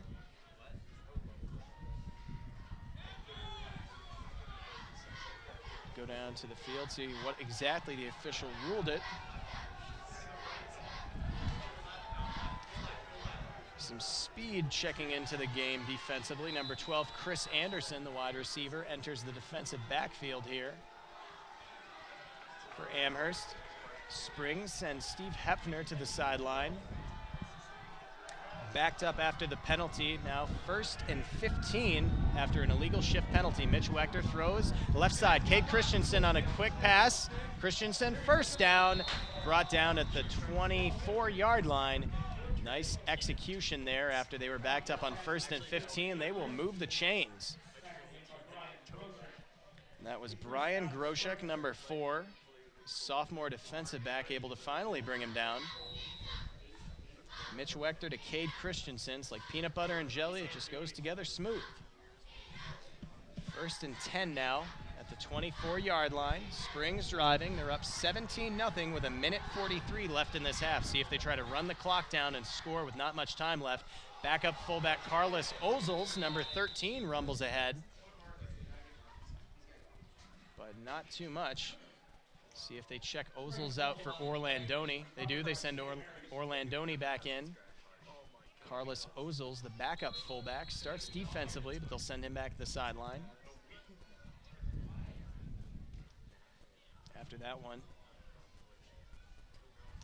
looks like having a chat with the officials in the defensive backfield there is number 4, Brian Groshek. St. Mary's calls a timeout, so we're going to take a quick 30-second break. We'll be right back here with more high school football from Amherst High School. The Falcons down 17-0 to St. Mary's Springs. I'm Nick Bodie. You're watching Radio Plus Sports. We'll be right back after this. At Summit Automotive, we treat you like family. We're right here off Highway 41 in Fond du Lac. And we have one of the largest selections of vehicles. That's right, over 400 to choose from. At Summit Automotive. New Chrysler, Dodge, Jeep, and Rams. And one of the largest used car and truck selections. That means you can drive one home today. We'll give you our best deal. Our best value. You have our word on it. Come see us. We'll go the extra mile for you. At Summit Automotive, Fond du Lac. Welcome back, folks. Friday Night Lights here from Amherst High School on a rainy evening as Springs taking on the Amherst Falcons, both defending state champions, 3-time D5 winners. Amherst Falcons have been in the state championship, but they're down 17-0 here with 1:32 left in this first half of football against the St. Mary's Springs Ledgers. Ledgers, always a regular fix in the D6 state championship. They've won 3 of the last 4. Coach Bob Hyland, one of the legendary high school head coaches in America, 7th all-time in wins for a high school coach. He's trying to do a fantastic job here of running the clock down, clock management. 1:32 left, rumbling ahead with the ball, and they're going to stop him for a loss there. Quarterback Mitch Wechter on the QB keeper on 1st and 10. That's going to be 2nd and 9. So 1:18 as the clock continues to run down. I saw Springs do this last week against Markesan. They were up 31-0, but Coach Bob Hyland kept his offense out on the field. They elected to go for it, and they scored with just about 3 or 4 seconds left in the half. Really good clock management. See what they elect to do here. 2 wide receivers to the right side. Wechter under center, drops back to pass. Here's Mitch Wechter, fires deep. They're looking for Cade Christensen. And that bounces off the head of some unlucky person standing there on the sideline. Incomplete pass. And a rare incompletion there for Mitch Wechter. So here comes 4th down. We haven't seen a punt yet. Wouldn't see one here, probably a field goal, but looks like head coach Bob Hyland going to keep his offense out there on 4th down and 8. 50 seconds left in the first half. Team up 17-0, and he wants more. Not going to settle for the 20. Bob Hyland looking for a touchdown here. They've converted 4th down a few times in this game. See if Mitch Wechter can find wide receiver Cade Christensen to move the chains here. Christensen, number 9, bottom of your screen. Wechter out of the flex zone. Jake Hoke in motion. Play is blown dead. Did we get a timeout? Timeout called by Amherst. We'll keep it right here on Radio Plus Sports. I'm Nick Bodie, coming to you from a rainy evening here at Amherst High School. Premier matchup between 2 of the powerhouse programs in Wisconsin high school football right now. After the first week of action last week, we had the first AP poll come out for Wisconsin high school football, ranked up by 3 divisions, large, medium, and small division. St. Mary's Springs fell into the small, where they are ranked number 1. Meanwhile, Amherst Falcons, they fell into the medium class. They're ranked number 2 in the medium class. Both defending a state title coming off last year. Amherst won D5, St. Mary's Springs won D6. Rumor has it that Springs might be moving up to D5 for the state playoffs this year due to enrollment increasing for them a little bit. So these two teams might see each other again in the playoffs, but they've gotten very familiar with each other these last 4 years. This is a rematch of week 2 from last year. That was a game that was narrowly won by St. Mary's Springs. They won 14-13 after Amherst came up short on a 2-point conversion. And Coach Bob Highland, after they won the state championship, said he felt like that win against Amherst set the tone for Springs in their championship season last year. That loss was the only blemish on the record of the Falcons last year. They would certainly like to avenge losses the last 2 years to St. Mary's Springs, see if they can stop the Ledgers here. Mitch Wechter, 4th down and 8. Wechter drops back to pass. He's in trouble. Is he going to be brought down? He throws one up, a prayer. The only man even close to it was number 4, Brian Groshek for the Amherst Falcons. So they come up short. Turnover on downs after going for it on 4th and 8 with 45 seconds left in the game. Mitch Wechter had to throw it up, was not intercepted, but that'll be turned over. So Amherst now get the ball here with 44 seconds left in this first half. See how aggressively their head coach, Mark Lusick, decides to play it with 44 seconds. Probably just see a couple of run plays backed up on his own territory. Wet night, not a great time to be airing it out. We've seen a couple receivers on both sides bobbling the ball, some big drops. But you never know. This is high school football. Some of these coaches are real gutsy play callers. See if he lets his junior quarterback air one out here. Back in the pistol, that's Lincoln Cullen, number 11. Cullen, he is going to pass. Now he darts upfield. Looks like a design QB draw. Cullen still on his feet there. Brought down after a nice gain of about 7. Going to bring up 2nd down for Amherst as the clock continues to run. Once they reset things here. Clock is stopped as the chains move. 1st down and 10. Lincoln Cullen, number 11, in the pistol formation, 2x2 wide receivers. He's got a man in motion coming across his visage. Trips to his left now. Cullen fires deep. He's looking for a receiver, and that one's going to be intercepted. Quarterback Mitch Wechter picks it off. Number 3, the safety for Springs. He's going to be down at the 41-yard line. So Coach Mark Lusick got gutsy, and Mitch Wechter made him pay for it. Number 3, the starting quarterback, also a safety, and shows off his hands there, picking the ball off here in the rain at Amherst High School to stop that drive short. So now does Bob Highland try for a deep pass. 18 seconds left in this first half. His team's got a 17-0 lead. I'd expect him to probably give it to Marcus Orlandoni once or twice, run the clock out. Oh, we have a pass interference call, though, defensively, so they'll retain possession on offense. Heartbreaking turn of events there for St. Mary's Springs after Wechter's able to come up with an interception. They'll rule that it was only a result of pass interference. So the Springs defense stays out there. Wechter and number 7, Steve Hepfner, back there in the secondary. Ezra Tucker, their usual safety, went down with an injury. So 1st down and 10 Amherst. 18 seconds left in the first half. See if Lincoln Cullen can drive them down for a field goal here before time expires. They're at about the 48-yard line. 1st and 10, 18 seconds left. 1 timeout remaining. Here comes number 11, Lincoln Cullen. Pistol formation, 2x2 wide receivers. Cullen going to drop back, drive up the middle for a draw. Down to about the 50-yard line. QB keeper and Marcus Orlandoni, number 35, comes up and stops him as a timeout is called. That's going to kill things, so we'll keep it right here on the Radio Plus Sports. I'm Nick Bodie, and we've seen a really interesting first half. St. Mary's Springs coming out being very efficient offensively. We have not seen them punt yet. They've gone for it on 4th a couple times. They kicked 1 field goal, up 17-0 right now. Thought they had the drive stopped when Mitch Wechter was able to intercept that pass from Lincoln Cullen, but a defensive pass interference call is going to keep the ball in the hands of the Amherst Falcons. So Coach Mark Lusick and his spread option offense now with 11 seconds to work, 11.8 to be exact, so almost 12, 11.8 seconds left to work here in this first half. See if he's able to get something on the board so they don't go into the locker room at half with a goose egg on the scoreboard. For the defensive backs to line up deep here for St. Mary's Springs, and they do. Steve Hefner, the corner, he's lined up outside on number 9, Carmelo Ailman at the top of your screen. Ailman probably the best deep threat that this Amherst team has. Back to pass, Lincoln Cullen. Cullen's got some pressure. Guys right in his face. Orlandoni brings him down for a sack, and that might end the half.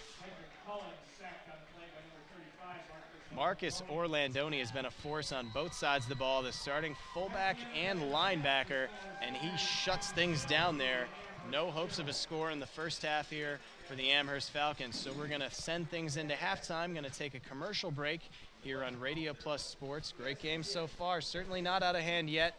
The Amherst Falcons down 17-0 at home to the St. Mary's Springs Ledgers. We'll be back after this commercial break with more high school football action here on Radio Plus. The Marquesan State Bank, with locations in Marquesan, Randolph, and Main Street in Waupun. This is Kathy Schwant. We are the team that's large enough to serve you and small enough to know you. We are large enough to help with all of your banking needs, such as home loans, lines of credit, checking and savings accounts, health savings accounts, online banking with bill pay, mobile banking, and more. We are small enough to know you by name when you come into the bank. Log on to MarquesanStateBank.com. Good luck, teams, in your game today.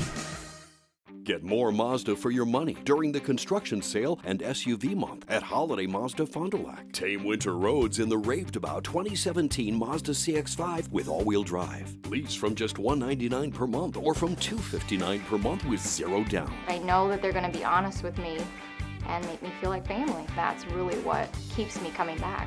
Come see us and discover the difference. At Holiday Mazda Fond du Lac, Wisconsin, it's worth the trip. Dr. Kathy Doyle and her team realize that teamwork is the key to success. From the team at Doyle Kelly Family Dentistry, call 907-1400. That's 907-1400. The Fond du Lac tradition of Bob's Pizza is making its way around town. The Cornelli team is making fresh-to-order baked pizzas at 13th and Main and the original location on Merrill Avenue. Fresh take and bake pizzas at all 3 Cornelli locations. Listen to this deal. Get 2 free 2-liter sodas with the purchase of the 2-for-1 take and bake Bob's Pizza. Get your gas, beverage, and get your pizza at all 3 Cornelli locations. 13th and Main, East Johnson, and North Fond du Lac. More options than ever to get a legendary Bob's Pizza. Call 922-6505 for delivery. No regrets. If only she'd parked in a garage. If only they had the chimney cleaned. If only they had Erie Insurance. Erie is seriously good insurance that treats you fairly and goes above and beyond to make you feel like your auto or home mishap never happened, at rates that'll save you as much as the other guys. So get a quote from Erie today. Your local Erie agent is Jackson Call Insurance Services, 920-923-4020. Welcome back to rainy Amherst High School here in Wisconsin. 17-0 lead for the St. Mary's Springs Ledgers against the home team. The Amherst Falcons, 3-time defending Division V state champions. The only blemish on their record the last 2 years has been a loss to Springs. Looks like Springs might be looking to make it 3 here this year. They're up 3 scores right now as both teams are in at halftime. Coach Bob Hyland's guys have looked fantastic, efficient on offense, ruthless on defense, stingy, not giving up any points. And their front seven has really been racking up the sacks and the pressures on junior quarterback Lincoln Cullen for the Amherst Falcons. Up front, they've got some studs. Number 72, Jake Schrouth, big boy. He's gotten in there. He's been a constant force of pressure. And Marcus Orlandoni has been having a great game, both sides of the ball, defensively and offensively. Linebacker and fullback carrying it in the short yardage, stopping short yardage carries when Amherst has tried to pull it off.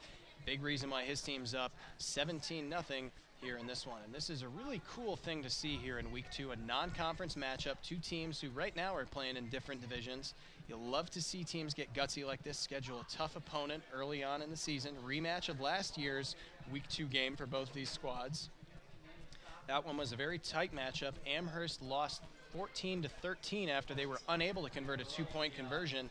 That defense stayed disciplined for Springs, won them this game. Hasn't been quite that close so far in this one, but this is not out of hand at all, especially with an up-tempo, new age offense under head coach Mark Lusick for Amherst. And this is really kind of a clash of teams that look very different all across the board. 9 years of experience from Mark Lusick. That's pretty good for most coaches. He's done well his time in the program, winning them their first state championships under the WIAA. He's gone 4-1 in the D5 state title game, 3 straight, as we said, the last 3 years. That would look pretty good compared to most coaches' resumes, but Coach Bob Highland has been at St. Mary's Springs since 1971. 48th season here with the team. He came there from North Dakota State. Bob Highland was a star offensive lineman for the Bison. He won a national championship with them in 1969, running that flexbone veer option offense that he brought with him to St. Mary's Springs. Coach Bob Highland won Offensive Lineman of the Year. One of their most prided alumni is Coach Bob Highland. Brought the success, the option, and the winning with him to St. Mary's Springs. Now, it wasn't immediate. They were 1-15-2 in his first couple seasons with the team, but he was quickly able to turn things around, bring a lot of success, and now they've established themselves as one of the winningest programs consistently year after year in Wisconsin high school football. He is number 7 all-time nationally for wins for a high school football coach, Bob Highland. I asked him about the team culture when we spoke on the phone earlier this week, and he said the team is just consistent. The kids know what to expect, same offense, same system, and some coaches might think that's a problem if you're predictable offensively and defensively, but if it ain't broke, don't fix it. He knows his team's going to be able to go out there and execute, especially when you got a veteran lineup like they do this year, senior quarterback.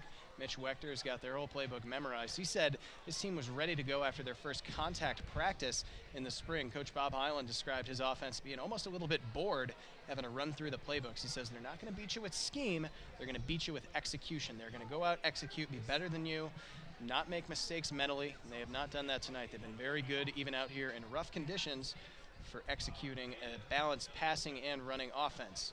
That flexbone offense, as he said, puts a lot of stress on the opponent's defense, but they like to be balanced. They're going to be balanced. Now, a lot of flexbone teams come out, run the option. Georgia Tech, they're not going to pass too often, but he's got Mitch Wechter, knows he's got something special, senior quarterback. He's let him air it out. I mean, you got a big wide receiver like number 9, Cade Christensen. Why wouldn't you? Christensen has had a couple nice catches here, bail his team out in big situations, caught one on 4th down, caught a nice touchdown. He can catch it on the outside, go up over you with that 6'4" frame. He can catch it in traffic, not afraid to go over and get a slant over the middle. So they are dangerous, balanced, and tough to stop. Defensively, as we said, Orlandoni and Jake Schroth have been good, and this is pretty much the same roster that won the Division VI state championship against Iola Scandinavia last November. In that D6 state title game, they rallied back. They were down originally 12-7, wound up winning 35-12. Wechter had a fantastic game, caught a touchdown, threw a touchdown, and he's just unstoppable, man. This guy's been really good. Had an interception, was ruled back on a pass interference, but he's a guy, he's got to be one of the best conditioned players in the state of Wisconsin. Starting quarterback, starting safety, starting punter, punt returner, and the holder when they send the kicking team out there. There's just about everything except kick coverage so far. Bob Highland said this year's St. Mary's Springs team is a great senior class. Said the kids have been very focused. They want to get back to the state championship. They've won 3 out of the last 4. And he said there's just a lot of leadership for them. The kids seem really ready to go heading into week 1 of the season. That was a 51-0 beatdown of Markesan. And he said they were just ready to go and almost bored. They're so excited to get out on the field, and they've really shown why. They were up 38-0 going into the half against Markesan last week. Currently up 17-0 here against the hometown Amherst Falcons.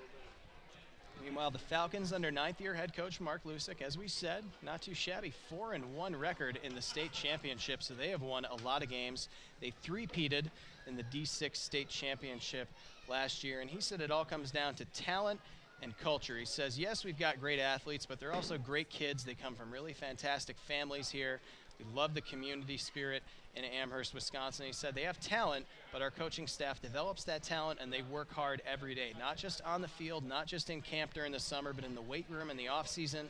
He says these guys really put in the time, and that's why you see it pay off with state championships and plenty of wins. He says they have good players, they're smart, they show up ready to work. He's got a lot of locker room guys, very good culture. They expect a smash-mouth game every week, and he says they're ready to out-physical you. They can throw it. They can do just about anything. But they know they can execute to win. Last week, they had a nice 34-3 thrashing, blowout win against Merrill. They scored 27 in the first half, no points in the first half here tonight, but expect them to come out firing in the second once they get out of the locker room. The guys have been getting used to playing every snap. Of course, they lost 20 of the 22 starters from last year's Division V state championship team.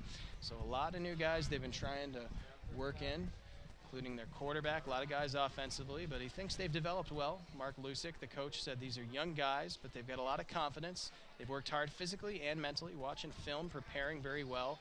And he says he thinks they've responded well to criticism and tough things from the coaches there. They know that they're just out there to learn. Certainly talented players help a lot, but you've got to be willing to accept coaching, and Mark Lusick's got a great coaching staff to teach these guys how to play Falcon football. Offensively, they're very different. This is a really interesting matchup between two very different teams. Mark Lusick, a bit of an offensive innovator. He runs that spread option, a lot of read option concepts. We saw that brought to the NFL in a big way by Robert Griffin III back in 2012. It was kind of the hot offensive fad for a couple of years. NFL defense is able to key off on it. Not seen too often in the pros, but still a very big offense run at the college and high school levels. They're going to come out in the spread, 2x2 wide receiver formation usually, pistol formation, one running back behind their starting quarterback, and their quarterback's got to be a guy who can run it, throw it, and they may have found their next stud in quarterback number 11. That's Lincoln Cullen. Cullen, in just his second varsity start, has looked good, not fantastic, hasn't been able to score, but he's been executing well. Obviously tough to throw the ball on a rainy, windy night here in Amherst, Wisconsin. Two of the winningest programs in the state of Wisconsin currently, and we will see them tee off. Just about 4 minutes left here in the half before both teams come back out onto the field. We're going to take a commercial break. I'm Nick Bodie, and I'll be back with more action here under the Friday night lights from Amherst High School. This is high school football on Radio Plus Sports. So you're ready for a new TV. Nice.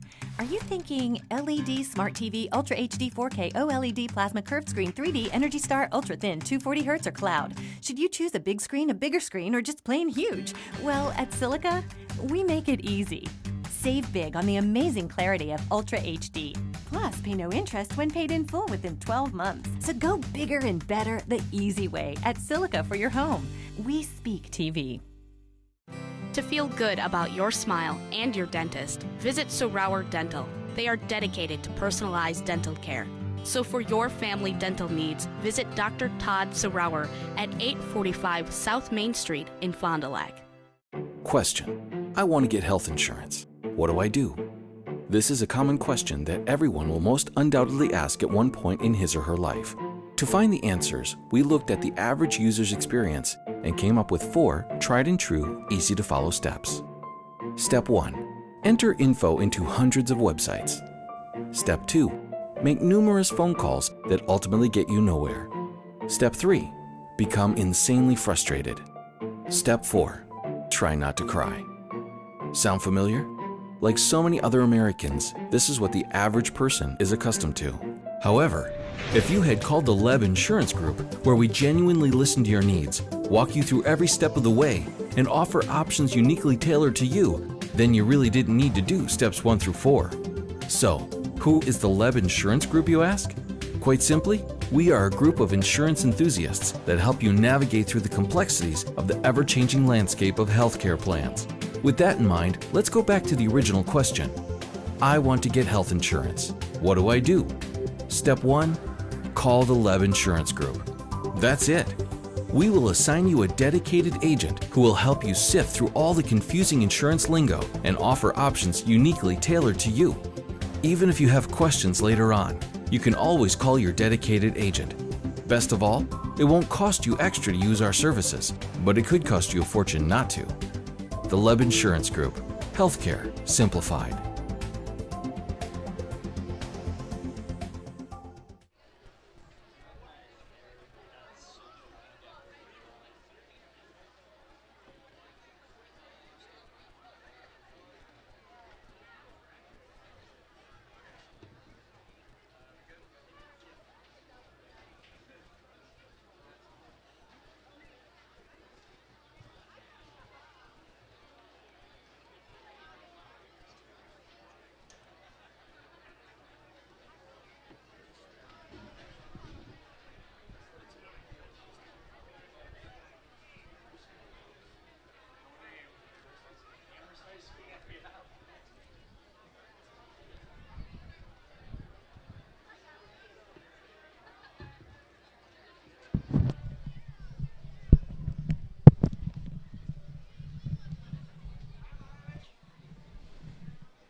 minute 8 seconds left in the half here at Amherst High School.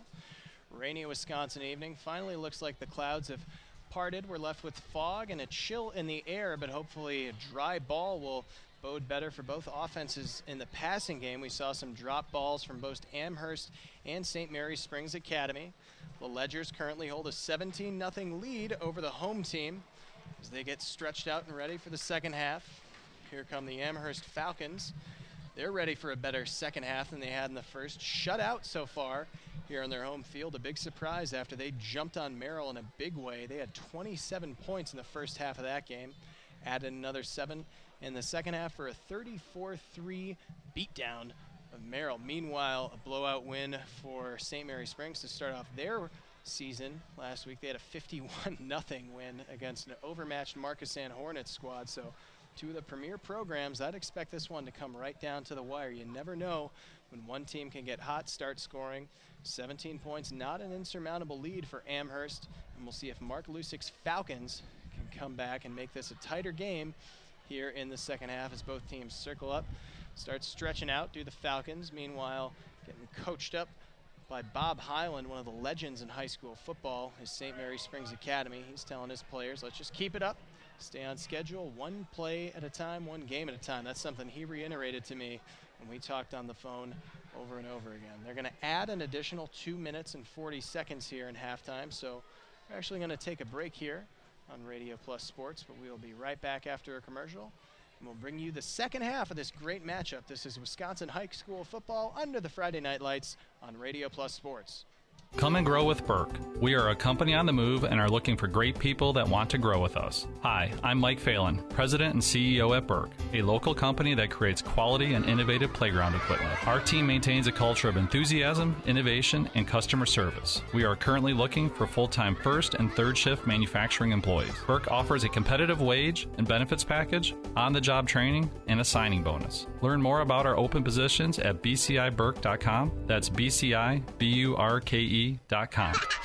Everson and Gibbs LLC attorneys at law provide you with all your legal needs, from corporate, business planning, personal injury, estate planning, and family law. Contact Everson and Gibbs today at 920-922-7113 for all your legal needs. We're proud to be part of life's special milestones. National Exchange Bank and Trust is a locally owned independent bank with big bank abilities and convenience for all our customers in the form of competitive market-driven banking products and solutions, greater access with more locations and ATMs across southeastern Wisconsin, and quality customer care from familiar faces and friendly voices that you've come to know and trust. National Exchange Bank and Trust, member FDIC. Welcome back to Amherst High School for this presentation from Radio Plus Sports of Wisconsin High School football. We are underneath the Friday night lights for a great matchup of two defending state championship squads. The Amherst Falcons won D5 last year, St. Mary Springs won D6, and only one of them can win here tonight. We're going to see if Amherst is able to rally back down 17-0 here on their home turf, and this is a big-time matchup. Both coaches alluded to that. Mark Lusick gave an interview to the local newspaper, the Amherst head coach, and he said, quote, as a player, if you have a pulse, you should be excited to play in a game like this. Both coaches talked about it as being a fun game for both teams to match up, as well as being a measuring stick to see where they stand. Mark Lusick used that phrase, measuring stick, when I talked to him on the phone earlier this week, asking how he viewed the game. He said, you know, it's a normal Week 2 game for us, non-conference matchup, but we're going to use it as a measuring stick to see how good we are, where we stand, after losing 20 of 22 starters from last year's state championship team. Meanwhile, head coach Bob Hyland said, just another week. We know this is a really good opponent, but we'd love to be the only blemish on their record again. Of course, Amherst was 13-1 last year, the only loss coming in Week 2 against St. Mary's Springs. Meanwhile, Springs was 14-0 on their way to the state championship. And with Springs moving up to Division 5 in this year's state playoffs based off enrollment, that's likely to happen. We may see these two teams meet up in the playoffs again. Certainly very familiar against each other, though. This is the fourth time they've met up. Non-conference bout for the teams last 4 seasons. And Amherst will be receiving to start things off here in this second half of football, so we'll see if they can finally get their first points of the ball game. Rally back, currently down 3 scores. This head coach Mark Lusick's squad right now. Levi Poss, number 5, the place kicker for St. Mary's Springs. One of the smaller guys on the team, 5'7" and $155, but he's got a big leg. That's all that matters when you're a kicker. Lined up deep to receive, number 12, the guy who had a big-time return, set his team up at the 35-yard line, Chris Anderson. He had a really great return, set his team up in Springs territory, but they were unable to capitalize. So see if they elect to kick it deep to number 12 here again, or they might just squib it. As Levi Poss boots it, and we are underway here for the second half. Going to be out of bounds at about the 20. And kickoff out of bounds, that's a no-no for the kicker. He can't have that happen. And so that's going to set Amherst up in very favorable field position. First down and 10. You do not want to see that happen. Rare miscue here from this Amherst, from the St. Mary's Springs special teams unit. That can really doom you. I'm reminded of the Super Bowl back in 2005. The Panthers taking on the Patriots. Panthers kicker John Casey kicked off out of bounds, set Tom Brady up in good territory. And you do not want to do that. So after Levi Poss has a miscue, Amherst set up in good field position here. Going to be at the 35-yard line to start this one off. Out in the pistol formation, Lincoln Cullen in the shotgun. Josh Rick, the tailback, in a three-point stance behind him. Rick is going to get the first carry of this half. Rumbling ahead, still not down, finally brought down there. Looked like number 54, Jake Kaufman, that got him to the ground after a nice gain. Second down, Kaufman and Orlandoni, the two linebackers, able to bring him down. Cards being held up on the sideline here by the coaching staff from Amherst. Similar situation, we've seen coaches at Oregon and Auburn use that. Cards signal the play into the players. And then this play is going to be another run. Up the middle, nothing too fancy there. Stopped after not a huge gain there. Like number 72, Jake Schroff. It's number 72, the big defensive end. Senior stands 6'4", 240. He is a big man. He gets those big old bear paws on you. You're not going to be able to get away from it too many times. So third down and 4. Manageable situation here for Amherst. They line up trips left. Lincoln Cullen in the pistol. Running back behind him is Josh Rick. He's going to give to no. Play action pass. Fires, and that's going to be complete for a first down. Number 12, Chris Anderson. Chris Anderson, the junior receiver, 5'8" and $150. Not too tall, but those slot receivers can really drive you crazy. Those short passes to move the chains. Looking Wes Welker-esque there with a nice catch. And that'll bring up a first down and 10 for Amherst. They'll flip the formation. It's now trips right here. Bottom of your screen is number 22, Isaac Primus. In the slot to the right side, Kyle Zableski, number 10. Back in the pistol formation once more here, Lincoln Cullen. See if a read option play happens here. Gives it off. No, he elected to keep it there. These option plays can be tough to read here. Not only for an announcer like myself, but even a veteran defense like Springs. Doing a good job, though, there. Not much of a gain. Second down now for Amherst. 3 receivers to the bottom of your screen here. Number 12, Chris Anderson. Number 10, Kyle Zableski. Number 22, Isaac Primus. Top of your screen is Zach Tully, number 8. And behind Lincoln Cullen in the pistol, running back Josh Rick. Cullen fakes, scrambles out to his right side, looking for somebody open, lofts one. Looks like he's got number 22, and that's a catch. Beautiful job there by Isaac Primus, laying out for that ball. And they move across the 50-yard line, although we have a flag on the field. Some laundry down, see if a hold might have been called, and they do. They're going to send that play back. So quarterback Lincoln Cullen was scrambling. His offensive line only able to keep the drive alive by grabbing a hold of a defender's jersey. That is a no-no, so a great catch by Isaac Primus, going to be negated by that penalty here. They're going to replay second down. Loss of yardage there for Amherst. Heartbreaker, you see that. That's really, really tough. Remember, Woody Hayes telling his defense, hey, you want to, or his offense, want to mess up a drive? Just grab a hold of a defender's jersey. Going to back themselves up now. And you don't want to put yourself in a rough situation here against a great pass rush up front from this front 7 of St. Mary's Springs. Second down and 20 now after the holding penalty. Trips left formation. Back in the pistol, number 11, Lincoln Cullen, junior quarterback, just his second varsity start. Looks like a blitz coming off the right side, picked up well by the running back. Lincoln Cullen airs it out, and he was looking back again for Isaac Primus, but that one sailed just a little bit wide.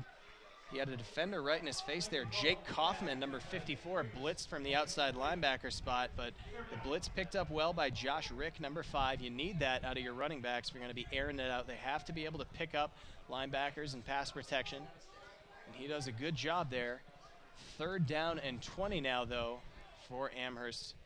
See what they dial up. Not a lot of plays in the playbook for 3rd down and 20, but from an innovative offensive mind like Mark Lusick, he's got to have something in his back pocket.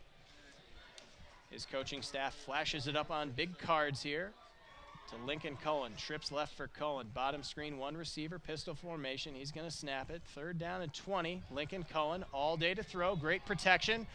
Throws over the middle. He was looking for Chris Anderson, number 12. That one banks off his hands, and here comes the punt unit. Nice job holding up defensively from St. Mary's Springs on 3rd down and long. And that's a tough ask for a junior quarterback starting just his 2nd game to throw the ball against a great Springs defense on 2nd and 10, on 3rd and 10, much less 3rd down and 20. So here comes the punter once more. 3 men up front to protect the punter as he's going to boot it deep for Mitch Wechter. He gets a nice hold of that one. Here's Wechter, starting quarterback, also the starting punt returner, but he is shoved to the ground at his own 25-yard line. Nothing going there. So 1st down and 10 for St. Mary's Springs. At about the 25-yard line. Nice tackle there in kick coverage. It's like number 50, Nicholas Dombrowski. Ethan Dombrowski also playing alongside his brother there defensively. Ethan Dombrowski, number 28. Nicholas Dombrowski, number 50. A lot of 2-way starters here on the defense for Amherst.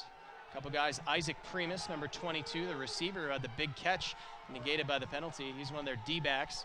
See if he can keep tabs on number 9, Cade Christensen, the wide receiver's had a big game so far. Wide receiver not getting into the action, though, as this is a carry straight up the gut for Springs, who up 17-0 elect to give off to the big fullback Marcus Orlandoni. This is a power run, clock control offense. Bob Highland's coming out and running here, and up 17-0, why not? Clock ticks down to 9 minutes left here in this 3rd quarter, and once you're ahead with a big lead like this, especially when your backs have been running it as well as Orlandoni and Huck and Mitch Wechter have, why not keep it on the ground? Mitch Wechter in the flex bone formation now. See if we get an option play. Man comes in motion to the right, going to be given to Jake Huck, number 49, the slot back. Rumbles ahead for a gain of a couple on 2nd down and 7. See what they give him for a ball spot.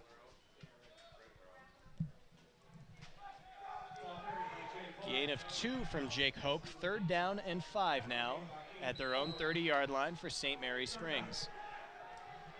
Defensive backfield starters for Amherst, Brian Groshek, number 4, Isaac Primus, number 22, Caden Conrad, 15, and Ethan Dombrowski, number 28. They've got to be alert for a pass here on 3rd and 5. It will be a pass. Mitch Wechter airs it out, banks too high off the hands of number 9, Cade Christensen, overshot the big 6'4" wide receiver.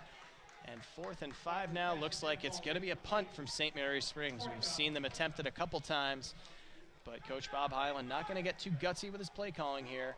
4th and 5 in his own territory in the 3rd on the 32-yard line. Going to make the smart call here. Ooh, or will they go for it? We'll see, maybe a fake punt, you never know. 4th down and 5, but Mitch Wechter, the starting quarterback and the starting punter here. Marcus Orlandoni, the man in protection, split returners back deep to receive this boot. Looks like it's going to be number 12, Chris Anderson. No, going to let it bounce back. Here's 22, Isaac Primus now at the 40, the 37-yard line. The 22, and that's Isaac Primus, number 22. And we got some flags down on the field. Do we have a hold on the return team? That might change the field position. Looks like we do. Penalty marker down, and it is a hold against Amherst, so they'll back themselves up after that return from number 22, Isaac Primus. 2nd time in this 2nd half that Primus has seen a nice play negated by a penalty. He had a beautiful catch up the right sideline on their last offensive drive, but it was brought back when one of their offensive linemen was called for holding. So they'll back themselves up here as they take on a stingy St. Mary's Springs defense that shut them out so far. No score for the home team yet as the linebackers for Springs chatting with each other here. cornerback Jake Barr, number 22, was called for defensive holding. He's having a discussion with the linebackers back here. Jake Hoke, number 49, chatting with the other defensive backs as the chain gang backs Amherst up after that penalty, holding on the receiving team after the kick return. So back on offense now, number 11, Lincoln Cullen, for his second drive here this second half. Cullen, number 11, the junior, stands 5'11" and 165 pounds. He had a great first half last week against Merrill. Threw for 2 touchdowns and 254 yards. We haven't quite seen that success. It was rainy and windy in the first half. The rain has finally let up, but the wind's still very much a factor here. See if he throws it with trips to his left in the pistol formation. Lincoln Cullen. No, he's going to play action pass. Wide open receiver. Nice completion there. Still not down. That looks like number 12, Chris Anderson. Chris Anderson with the first down and plenty more. Gets his team up past their 30-yard line. Nice job on play action by Lincoln Cullen. Faked it to Josh Rick, and that'll be first down and 10. Flipping the field here from trips left now. This is trips right. Bottom of your screen, that's Isaac Primus, the wide receiver. Chris Anderson in the slot. Looks like we might see a blitz from Jake Kaufman. We do. Kaufman trying to get a handle on the quarterback, still keeping the play alive. And smartly thrown out of bounds there, Lincoln Cullen. He was in trouble. He had a couple of freight trains coming after him. So Lincoln Cullen keeps the play alive after he had some pressure in his face coming there from big number 72, Jake Schruff. 6'4", 240 pounds. I wouldn't want Jake Schroth landing on top of me either. So able to avoid the sack, Lincoln Cullen. That's the nice part about having your option quarterback back there on pass plays. Usually they got enough mobility to string plays alive. Sometimes turn a loss into a game, but they're just doing enough not to make a bad situation worse.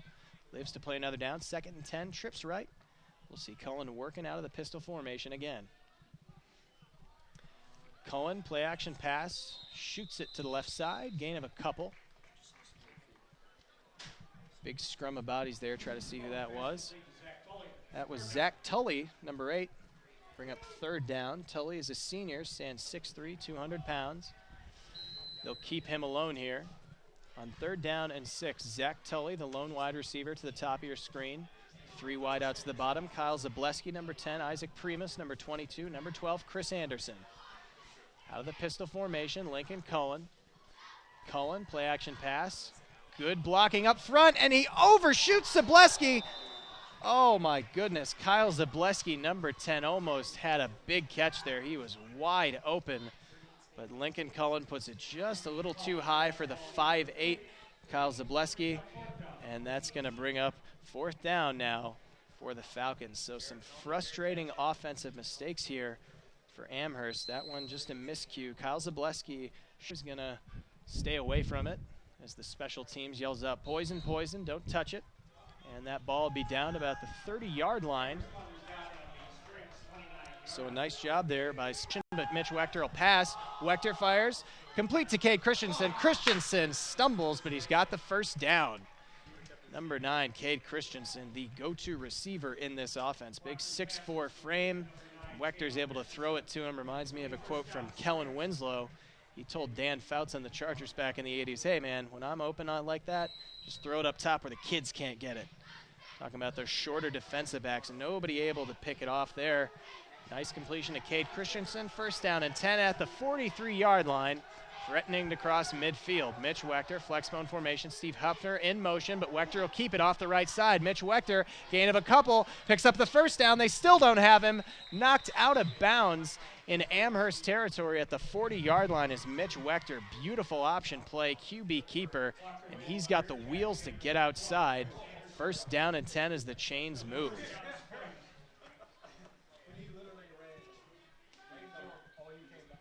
New offensive lineman checking into the game here. Or defensive lineman rather checking into the game here. Lucas Edelberg comes in at defensive end here. As Amherst tries to keep some fresh legs on that front 7. Try to get something of a rush going here against this good offensive line. Jake Hoke, number 49, the slot back. Stopped after a gain of a couple there. Bring up 2nd down. Nice job plunging up the middle. Nicholas Dombrowski, number 50, the outside backer. Junior stands 5'10", 185 pounds, able to stop that one. 2nd down and 8. Now the slot backs in this flexbone formation typically getting a lot of carries offensively, but Bob Hyland told the local newspaper he wanted to get them involved in the passing game tonight here as well. See if he airs it out to them possibly on 2nd down and 8. See which one of them comes in motion. It'll be Hoke again. Play action pass, Mitch Wechter rolling out to his right, in trouble, fires, complete, and that's number 7, Steve Hepfner. And as we talk about throwing it to the slot backs, there you go, completion to number 7, Steve Hepfner, senior. Plays a lot of different roles on this offense. He can run it, he can catch it, and he moves the chains with a big catch there off a play action by Mitch Wechter. 1st down and 10 now at the 39-yard line. Springs continues their drive into Amherst territory. Amherst defense starting to look a little bit tired here, even as they try to sub in some fresh legs. Run plowed up the middle into the teeth of the defense. Gain of a few there for Springs. Bring up 2nd down. Marcus Orlandoni, the big fullback, number 35. We saw him do some great things in short yardage situations on both sides of the ball. Short yardage offensively, they gave it to the big fullback. He was able to convert first a couple of times, and he also brought the hammer, man. Just defensively from his linebacker spot, stopped a couple big plays from Amherst. We won't give it to Orlandoni. This is to Jake Hoke, number 49, out to the left side. Slammed out of bounds there after a nice hit laid by number 12, Chris Anderson, as Hoke moves the chains. Steve Hepfner in for number 36, Ezra Tucker. Tucker and Hoke, the usual starters at slot back, but Tucker twisted his ankle on the opening drive of the game. We haven't seen him back since. Hepfner filling in nicely, and Hoke there with another nice carry. The junior slot back stands 6'3", so he can be a big target in the passing game. Carries it there for a first. Bottom of your screen, Matthew Mowell, the wide receiver. The top, it's Miles Ottery. Quarterback keeper, Wechter. Up the middle, driven back there. Number 50, Nicholas Dombrowski. He's had a great game on the defensive side of the ball. Nothing going there on the QB keeper. Number 60, Dylan Pessoa checks back in on the defensive line here for Amherst, as they are trying to stall this drive out. Talking to head coach Mark Lusick of Amherst, he says this is a defense that bends a little bit between the 20s, but once you get in the red zone, they do their best not to break. They were able to really frustrate Merrill last week in their week 1 start, holding them without a touchdown that entire game. They've given up 2 so far. See if they give up a 3rd here to St. Mary Springs. Jake Hoke out to the right side. No gain on that one. It's going to be 3rd down and long for St. Mary Springs. Nice stop here from Amherst. This defense has really come alive in the second half. Nice adjustments made by this Amherst coaching staff here so far. Amherst checks Isaac Primus into the defensive backfield. Looks like they're expecting a pass here on 3rd down and 9 from St. Mary Springs. Veteran QB Mitch Wechter in the flex bone. His go-to wide receiver, number 9, Cade Christensen at the bottom of your screen. Christensen D'd up by Isaac Primus, but Wechter's looking his way. Oh, he fires for Steve Hepfner off the hands of Hepfner. Number 7 unable to come up with it. A wet ball frustrating him. He pounds the turf. Oh, a heartbreaker there. Wechter was right on target. That one goes incomplete, and Steve Hepfner is unhappy with himself on that one after a drop. See if Coach Bob Hyland keeps the offense out here. No, we'll send on the punt team, or perhaps a field goal. Could be a long try here. Lined up at about the 15, 16. And yes, they are going to bring on their kicker, Levi Post, regardless of the wind. They're going to send him on for a kick from the 16.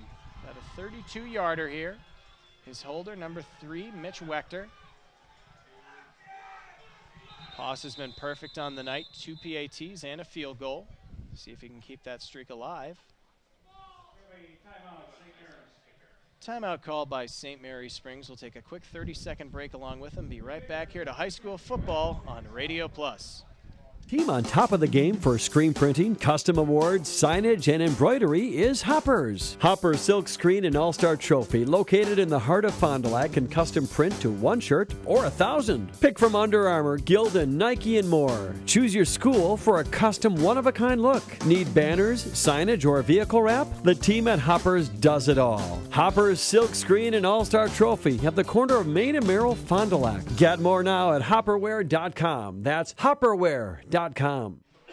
Welcome back to Amherst High School here on a chilly August evening, week 2 of high school football. We see the hometown Falcons down 17-0 right now to St. Mary's Springs. The Ledgers about to attempt a field goal here. Number 5, kicker Levi Poss on to drill it from about the 16-yard line. 32-yard field goal here for Poss. He's perfect on the night, but this is going to be good.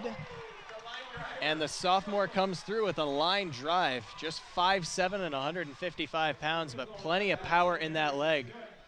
He stays perfect on the night. He'll put his team up 20-0 now. 2 field goal makes, 2 PATs.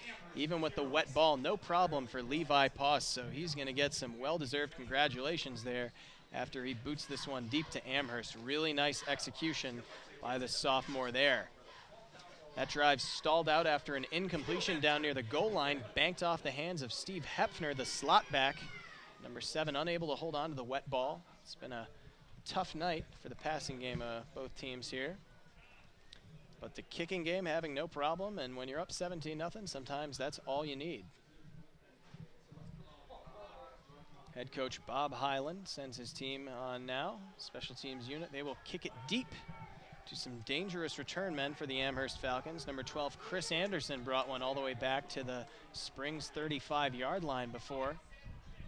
Looks like the other guy back there is Isaac Primus, number 22. Two-way starter, plays as a receiver and in the defensive backfield. Levi Poss signals that he's ready to boot it deep to the Amherst Falcons. Hometown Falcons now down 20-0 with just under 3 minutes left here in this third quarter. Fielded short by the upback, fumble. Oh, this could be an onside kick. Springs signals that they got it. After a miscue, the wet ball bobbles out of the hands of the upback. Did they come up with it? They might have. I think Matt Mowell jumped on it, and right back on offense is St. Mary's Springs. First down and 10. Bad miscue on special teams there.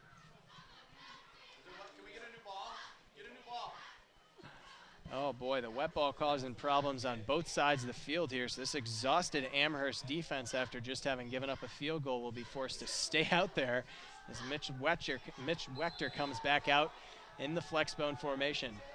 Receiver to the bottom of your screen is Cade Christensen. Wechter out of the flexbone, man in motion, drops back to pass. Good protection. Wechter going deep for Christensen. He's got some separation.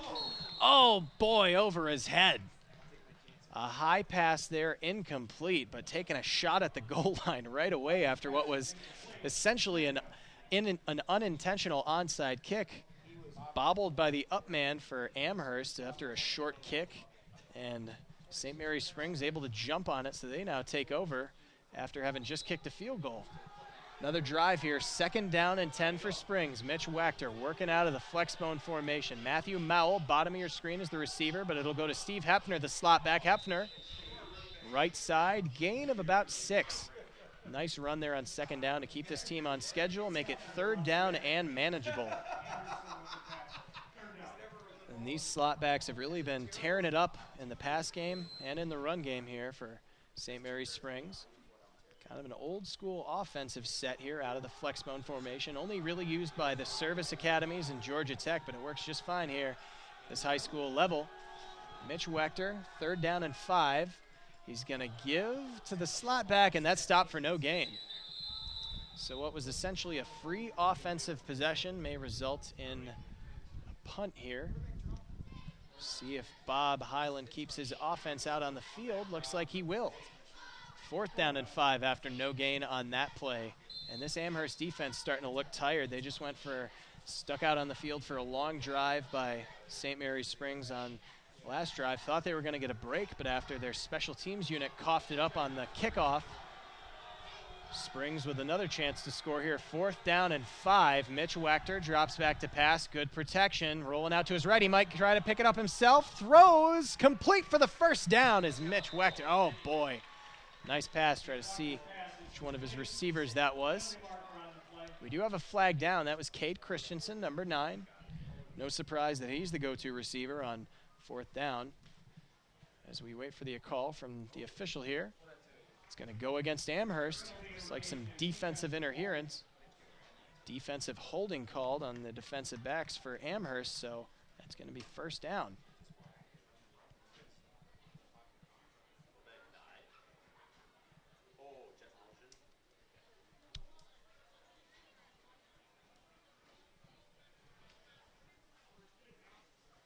So that will be a 1st down as the chains move here.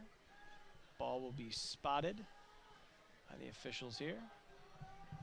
Looks like it's going to be at about the 25-yard line. So this free drive continues after essentially an unintentional onside kick here for St. Mary's Springs. Bottom of your screen, the receiver is Joe Hanlon. Mitch Wechter, man in motion behind him, gives to Marcus Orlandoni. Orlandoni up the middle, number 35, slams ahead for a gain of a couple.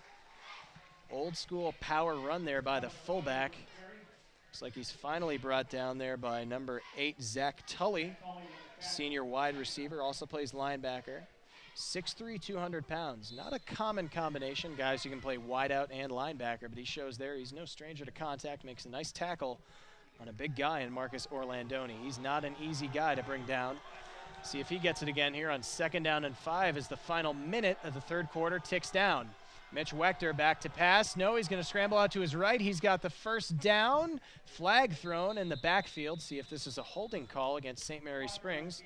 But for now, Wechter picks it up on the QB keeper. Nice scramble there from number 3. See if one of his offensive linemen grabbed a jersey. And it will be called holding against St. Mary's on their offensive line. So that'll back things up after Wechter picks up the 1st down on a nice QB scramble. Mark Lusick saw it all the way. He was signaling the officials that was a hold. So replay 2nd down now. This is a tired defense from Amherst. They're just trying to stop this drive without any score after the special teams unit. Unable to get much going on. Miles Ottery checks out of the game. 2nd and 12 now after the penalty with 30 seconds left in the 3rd quarter. Matthew Mowell, the receiver, bottom of your screen. Cade Christensen at the top. Mitch Wechter back to pass, going for Matthew Mowell. Mowell's got his man beat! And just a little too far for Matthew Mowell, number 22, number 2. The 6'1" senior unable to hold on to that one. He'll bring up 3rd down and long. 12 yards to go here for the Springs offense.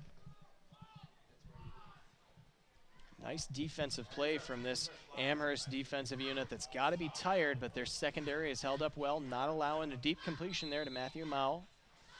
Now we'll see if they can hold tight on 3rd down and 12. Defensive line up front looking to sack Mitch Wechter, Lucas Edelberg, John Farkas, and Dylan Pessoa. See if they can get some pressure on number 3.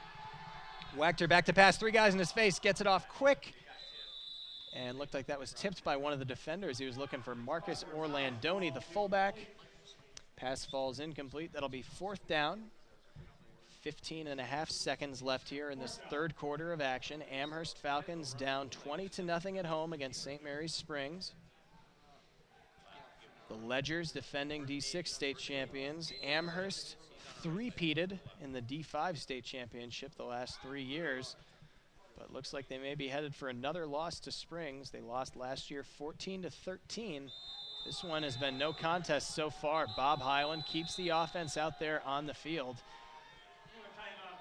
Timeout call. We're going to take a quick break here on Radio Plus. 20-0 lead for St. Mary's Springs as they'll go for it on 4th down and long. We'll be right back here on Radio Plus. If you're looking for a job where you play an important role in your company and work in a supportive team environment, join Spectrum today. As a customer service representative, you'll represent the nation's fastest growing TV, internet, and voice company and help bring Spectrum services to the communities we serve. We offer a competitive salary, best-in-class benefits, complimentary services, paid training, and excellent opportunities for growth and advancement. Interested? Go to jobs.spectrum.com today. Go for the huddle. Welcome back to Amherst High School. Rainy, cold evening here, unusually chilly for August. Good preview of November football. Two teams that have played very well in November these last 4 years, the Amherst Falcons and the St. Mary's Springs Ledgers. Both teams have won 3 out of the last 4 state championships in their respective divisions. Amherst won the last 3 titles in D5. Meanwhile, St. Mary's Springs won last year, not 2016, but in 14 and 15 as well. Two of the premier programs, winning a lot of state titles between the two of them. Right now, both just trying to win this game here in week 2. Going for it on 4th down and 12 is St. Mary's Springs. Quarterback Mitch Wechter back in the flex bone formation, rolling out, looking for somebody. Mitch Wechter's in trouble. He'll take it himself, rolling up the sideline. Mitch Wechter! Does he have it?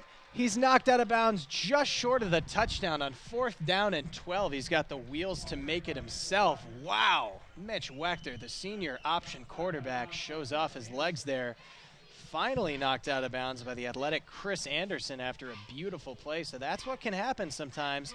Your defensive backfield, they all kind of sell out expecting a deep pass there on 4th and 12. They were scared of those big wide receivers like Cade Christensen. And all of a sudden the QB pulls it, heads up the sideline, and Mitch Wechter uses his wheels for a big gain there.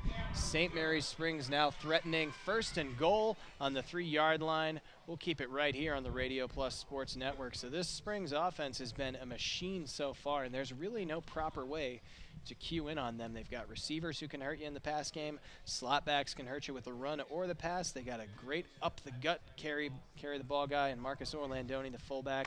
And oh, by the way, Mitch Wechter can make something happen at any given time. Quarterback number 3 doing a fantastic job here so far through the air and on the ground. Picks up a huge gain. 4th down and 12. Coach Bob Hyland sent his team out there, trusting them to pick it up, and they did so. Really, really nice execution here from Springs. Meanwhile, this Amherst defense has got to be exhausted. They had a long drive, were able to hold Springs to just a field goal, but after their special teams unit fumbled the ball, St. Mary's Springs was able to recover. Amherst now back on defense here, backed up against their own goal line. This is going to be 1st and goal from the 3-yard line for Mitch Wechter and the St. Mary's Springs offense after they convert a 4th down and 12. Here in the 4th quarter of action now, it's kind of all or nothing for Amherst. They have got to get something going. Down 20-0 here on their home field. But this St. Mary's Springs offense has been an absolute machine, looking almost unstoppable this entire night here. So they are now on the 3-yard line and are ready to pounce here. 1st down and goal. Bottom of your screen, the wide receiver is number 10, Joe Hanlon, but this one's going to go up the middle. And brought down by Nicholas Dombrowski there. There's Marcus Orlandoni, the big fullback. No surprise to see them go to him here in short yardage. 2nd and goal for St. Mary's Springs.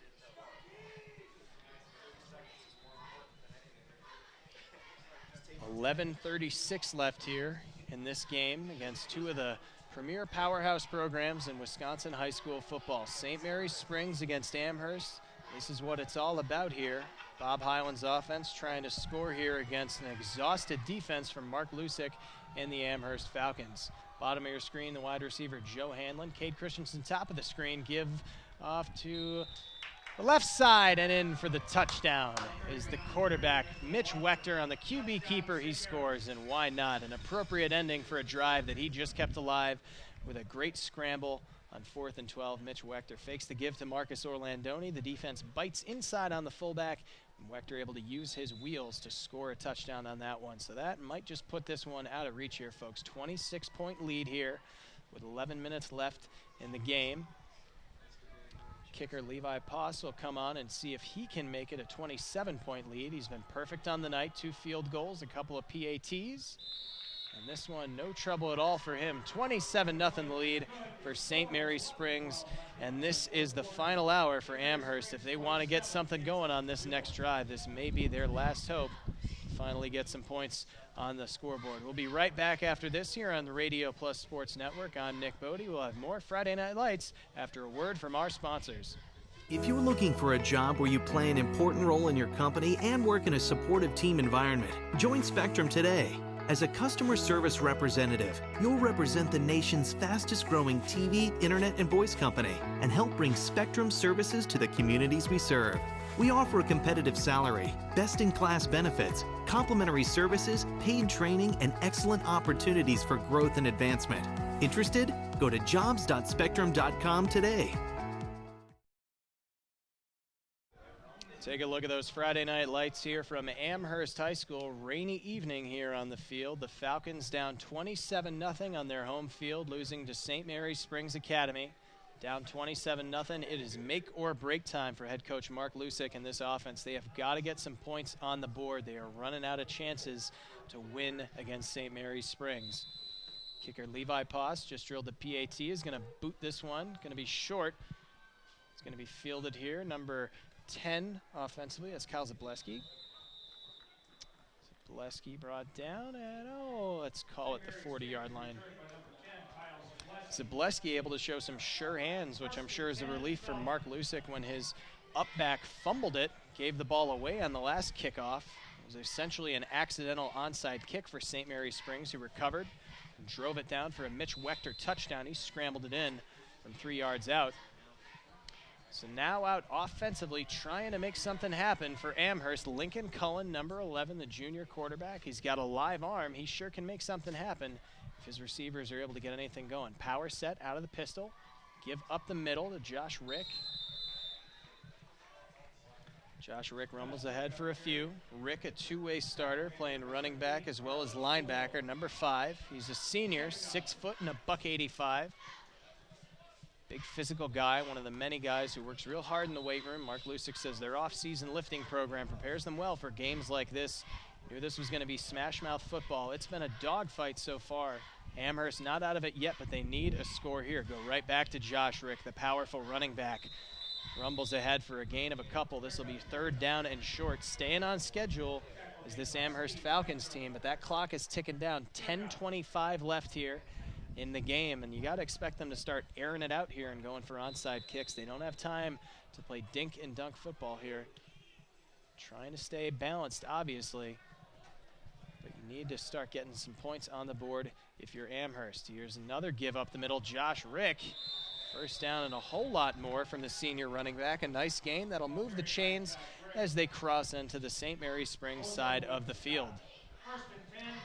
Carlos Ozels, number 13, the defensive end on the stop. Ozels, the backup fullback, as well as the defensive end. Very athletic guy, 6 foot and 175 pounds. Nice stop there. Lincoln Cullen in the pistol formation. Another give for Josh Rick. They call his number once again. He shows you why. A big pickup, almost enough for the first. It'll be 2nd and very short here for the Amherst Falcons. Head coach Mark Lusick trying to break his losing streak against St. Mary's Springs. The Ledgers have been the only loss for the Falcons the last 2 years. Falcons winning the D5 state title both those last 2 years. They have played St. Mary's Springs the last 4 years. So these two teams certainly very familiar with each other. Although this is Lincoln Cullen's first start against Spring. Cullen airs it out deep. He's got a man, but that's going to be knocked down. Nice job in pass coverage there by Mitch Wechter, number 3. And this guy does it all. How is he even standing? Starting quarterback, starting safety, punter, punt returner. He's the holder on field goals and PATs. This guy must be the best conditioned man in all of high school football in the state of Wisconsin. He never sees a break. Beautiful job there, breaking up that deep pass. 3rd down and 2 now for the Amherst Falcons. See if they give it to number 5, Josh Rick, who's behind Lincoln Cullen in the pistol. Lincoln Cullen gives again to Josh Rick. Rick's got the 1st down. Continues the drive. Looks like he was brought down there by number 49, Jake Hoke. Hoke, a starter on offense and defense. Cade Christensen, the middle linebacker, barking out the signals here. Giving his defense the call. They make their checks as Lincoln Cullen looks to the sideline. See his plays on a card here. 1st down and 10 for the Falcons. Gives up to Josh Rick yet again. Josh Rick up the middle for a couple, so you got to think Amherst wishes this run game would have been this efficient in the first half when they had time to run the ball and get back in the game. 8:45 left here in this fourth quarter of action, and they've had a nice run game so far on this drive, but this has taken up a lot of clock. You got to expect them to hurry up, start airing it out here if they want to start making up those 27 points that they are down to St. Mary's Springs. Give up again to Josh Rick. Rick gain of a couple, bring up third down and short. Rick has been a machine. He's a guy who's seen a lot of action starting both ways. So him and Mitch Wechter, two of the Iron Men for their respective teams. Impressive to see Rick plunge it up into the guts of the defense there. Change in personnel. Wide receiver Isaac Primus checks in. He's at the top of your screen. At the bottom of your screen, the speedy sophomore, number 9, Carmelo Ailman. Ailman had a 74-yard catch last weekend, so don't overlook a deep shot to him. You've run it well. Might be time for a play-action pass, and we will see a pass. That one high over the head of Isaac Primus, and Lincoln Cullen kind of left him out there to dry. Took a shot from the D-back. That ball incomplete. And this is going to be third and a short one. Now, logic would tell you this is prime Josh Rick territory. The running back has carried it well so far on this drive, but on fourth and short here, with 27 points left to make up and only 7 minutes and 50 seconds left in the game, this might be prime time for a play-action pass. 4th and 1. See how gutsy head coach Mark Lusick decides to get here. 2 tight end formation. Bottom of your screen, the receiver is Carmelo Ailman. Lincoln Cullen here in the pistol. Gives to Josh Rick. Rick looks like he's able to pick it up there. Number 5, Josh Rick, the senior running back. And he answers the call once more, picking up a short 4th down. And he'll move the chains. 1st down and 10. St. Mary's Springs happy to give them those short gains. 7:43 left here in this game. Springs up 27-0 on the home field Amherst Falcons. Defending D5 state champs in danger of losing their first game of the season. And that one's going to be intercepted. Uh-oh, this could be 6 here, folks. It's like Jake Hoke with it. Oh no, is it Cade Christensen? They finally knock him out of bounds, but a huge interception. Prime time interception. Big play. Cade Christensen, the middle linebacker for St. Mary's Springs, stops a promising drive from Amherst, and that'll absolutely rip your heart out. They were just getting down into scoring territory, and that's the benefit of your best wide receiver playing middle linebacker. We saw him get a pick 6 last week against Markesan. Took one, made it a 45-0 lead last week. This week he might have just sealed the game with that one. 7:23 left here. St. Mary's Springs up big. 7:23 left in the game. 1st down and 10. Mitch Wechter. Expect them to keep it on the ground. They will. Jake Hoke gets it out to the left side. Slot back. Gain of a couple. Bring up 2nd down here. And now you get into clock chewing mode if you're Bob Highland. Keep it on the ground. I would expect to see Marcus Orlandoni get plenty of carries, the big fullback. This is when you give it to whoever you think has got the best chance of picking you up a few yards at a time. And also whoever has got the surest hands and isn't going to fumble. Ball security, a big, important thing here as you try to run the clock out. Under 6 minutes in the 4th quarter. Mitch Wechter out of the flex bone formation. Wechter gives off the right side. Stopped after a gain of a couple here. That's going to bring up 3rd down here for St. Mary's Springs. 6:35 left in the game. They're up 27-0. As they just try to run the clock out on this one in what would be a huge win for Springs. The Ledgers won this game 14-13 last year against Amherst, and Coach Bob Highland said he thought it set the tone for that entire championship run. They finished the season perfect, 14-0. Meanwhile, Amherst also won the title, 13-1. Loss to Springs was the only blemish on their record, and looks like they might rack up another L in this rivalry yet again. 3rd down and 5. Mitch Wechter in the flex bone. Hoke in motion, but he'll give to Orlandoni, and the big man picks it up, keeps the chains moving, keeps the clock running, and Coach Bob Highland with a big smile on his face, his number 35 is able to pick it up. This is when you want your fullback with the ball in his hands, chewing that clock. Under 6 minutes now left in this game for Springs. Amherst had a promising drive going last offensive series as they were working it up the gut with their senior running back. That was Josh Rick, but unfortunately a pass intercepted. Number 9, Cade Christensen, the wide receiver, showing off his hands from the linebacker spot, stopped that drive cold in its tracks, gave his team the ball back, and now Springs just looking to run this clock out. 5:50 left here in the fourth quarter. Some fresh personnel checking in on the front 7 here. Mitch Wechter in the flex bone, no surprise there. Handoff yet again to Jake Hoke, and Hoke charges ahead for a couple. Wow, you gotta know the run's coming, but at this point Amherst just unable to stop it. Doesn't really matter who it's been tonight, whether it's been the slot backs, Jake Hoke and Steve Hepfner, Marcus Orlandoni, the fullback, or even Mitch Wechter on a QB keeper. They have all looked fantastic behind a great offensive line. Give some praise to the guys in the trenches. Big number 72, Jake Schroth, the left tackle, 6'4", 240. You're not gonna move him off his block too many times. Mitch Burns, the left guard, Logan Ramaker, the center, Jake Lizo, Jacob Kaufman, the right tackle. They have been really doing a good job creating space and holes there as we see another carry for Jake Hoke. They have been making space for all these St. Mary's Springs back, and that run game a big part of why they are ahead in this one. 27-0 lead over the home field Falcons of Amherst. 4:45 left in the game. They are content to let that clock run. They'll take as much time as possible in this huddle before heading it to the line, and it'll likely be a snap out of the flex bone formation. Old school formation, two slot backs and one fullback.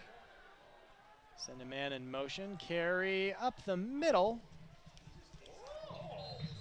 And a new face here, that's Cade Sable, number 6, running back. He's a junior, 6'2" and 195 pounds, so a big guy. Tough to bring down here as they just keep those chains moving. First down and 10, 4:21 left in the game.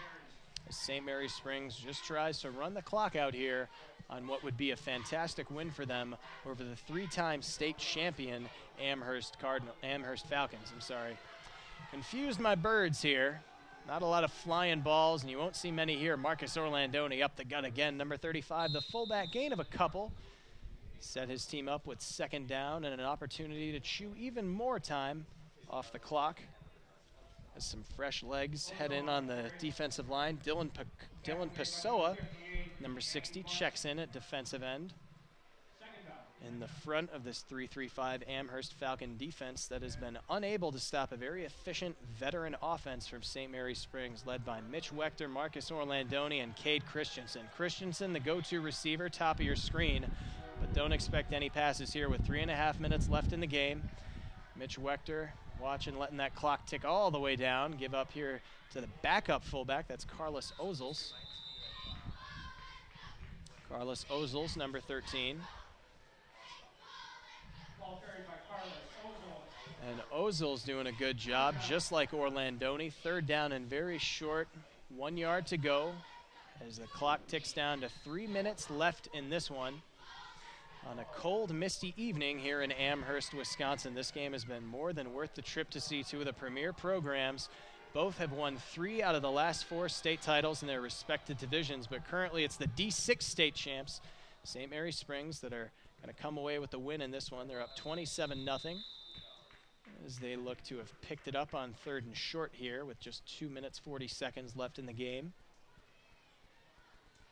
And they are going to be going home happy tonight. Long trip back to Fond du Lac, about an hour, but they are going to be singing and dancing on the bus all the way home after a big win. It's impressive just to win a game against a team as good as Amherst, especially on their home field, but to come into their house and shut them down, complete shutout, goose egg on the scoreboard, very few mistakes made offensively. This has been a really good job from St. Mary's Springs in all 3 phases of the game. Special teams able to jump on a fumble, a couple really nice field goals from kicker Levi Poss, and the offense doing its job yet again as the official signals touchdown. So they'll just continue to pile on the points as they make it a 33-0 lead here with just 2 minutes, 13 seconds left in the game. And you can't be mad about that. That's not running the score up. That's just your offensive line and your backs being so dominant they can't help but score when you're running the clock out. We did not see a single pass on that drive. This Amherst defense knew what was coming, but exhausted and unable to stop it. They give up yet another score as Springs jumps ahead 33-0. See if sophomore kicker Levi Poss can make it 34-0 as the shutout continues. And the wet ball, not a problem all night for the sophomore kicker.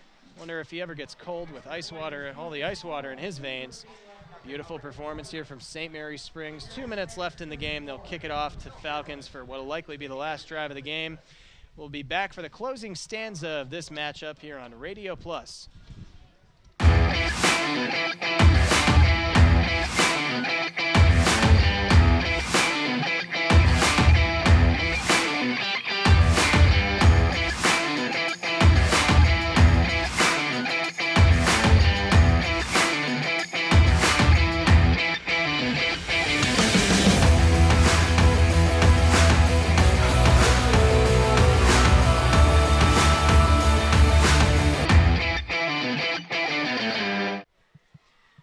34-0 the score here for St. Mary's Springs as the Ledgers look to put the icing on the cake of a sweet win here against the Amherst Falcons. Week 2 of this WIAA high school football season. Shutout offensively, defensively so far for St. Mary's Springs. They've been doing a really good job matching up on this Falcon offense that just hasn't been able to get anything going all night long. 2 minutes, 13 seconds left here as both teams look to just kind of close this game out. So a big win for St. Mary's Springs, 3rd year in a row. They're able to come and win against Amherst in the early part of the season. Rematch of last year's Week 2 game. That one was much closer. Springs edged out a win 14-13, but this year's matchup between the two programs, no contest. They have just been in the driver's seat since the beginning of this one, St. Mary's Springs, and now here they are in cruise control as the clock ticks down to 2 minutes left in this game. It's been a tough outing against a really good defense here for quarterback, that's number 11, their quarterback Lincoln Cullen. But certainly no shame in losing to a program as good as St. Mary's Springs. Springs has been the only loss for Amherst the last 2 years. And certainly no shame in losing to one of the premier high school football teams in the state of Wisconsin. Winners of 3 of the last 4 Division VI state titles. With enrollment, it's looking likely that Springs will probably move up to D5 in the playoffs this year. So we could see these two teams meet up for a rematch in the playoffs, as Amherst would love to make their 3-peat into a 4-peat for the Division V state title. Handoff up the middle. No, Lincoln Cullen has it on a keeper. And the big man, number 72, Jake Schroff, D1 recruit from the defensive end spot. The senior stands 6'4", 240 pounds. He's gotten it done, not only defensively, bringing the pressure, but also on offense, part of a dominant offensive line. It hasn't mattered who's carrying the ball for St. Mary's Springs tonight. They've been able to rumble ahead consistently for a couple yards a pop. And when you're able to stay on schedule and be efficient, you add to that a veteran quarterback and a great wide receiver in Cade Christensen. You've got a really dangerous, balanced offense that can go out there and score on you any way that they please. Springs with some backups in there defensively as this winds down. 56 seconds left in the game on a fantastic Week 2 win. So Springs wins in a shutout back-to-back weeks, a 51-0 beatdown of the Marcus Ann Hornets to open things up last week on Fruth Field out in Fond du Lac. This week, a 34-0 victory against one of the best teams in Division V.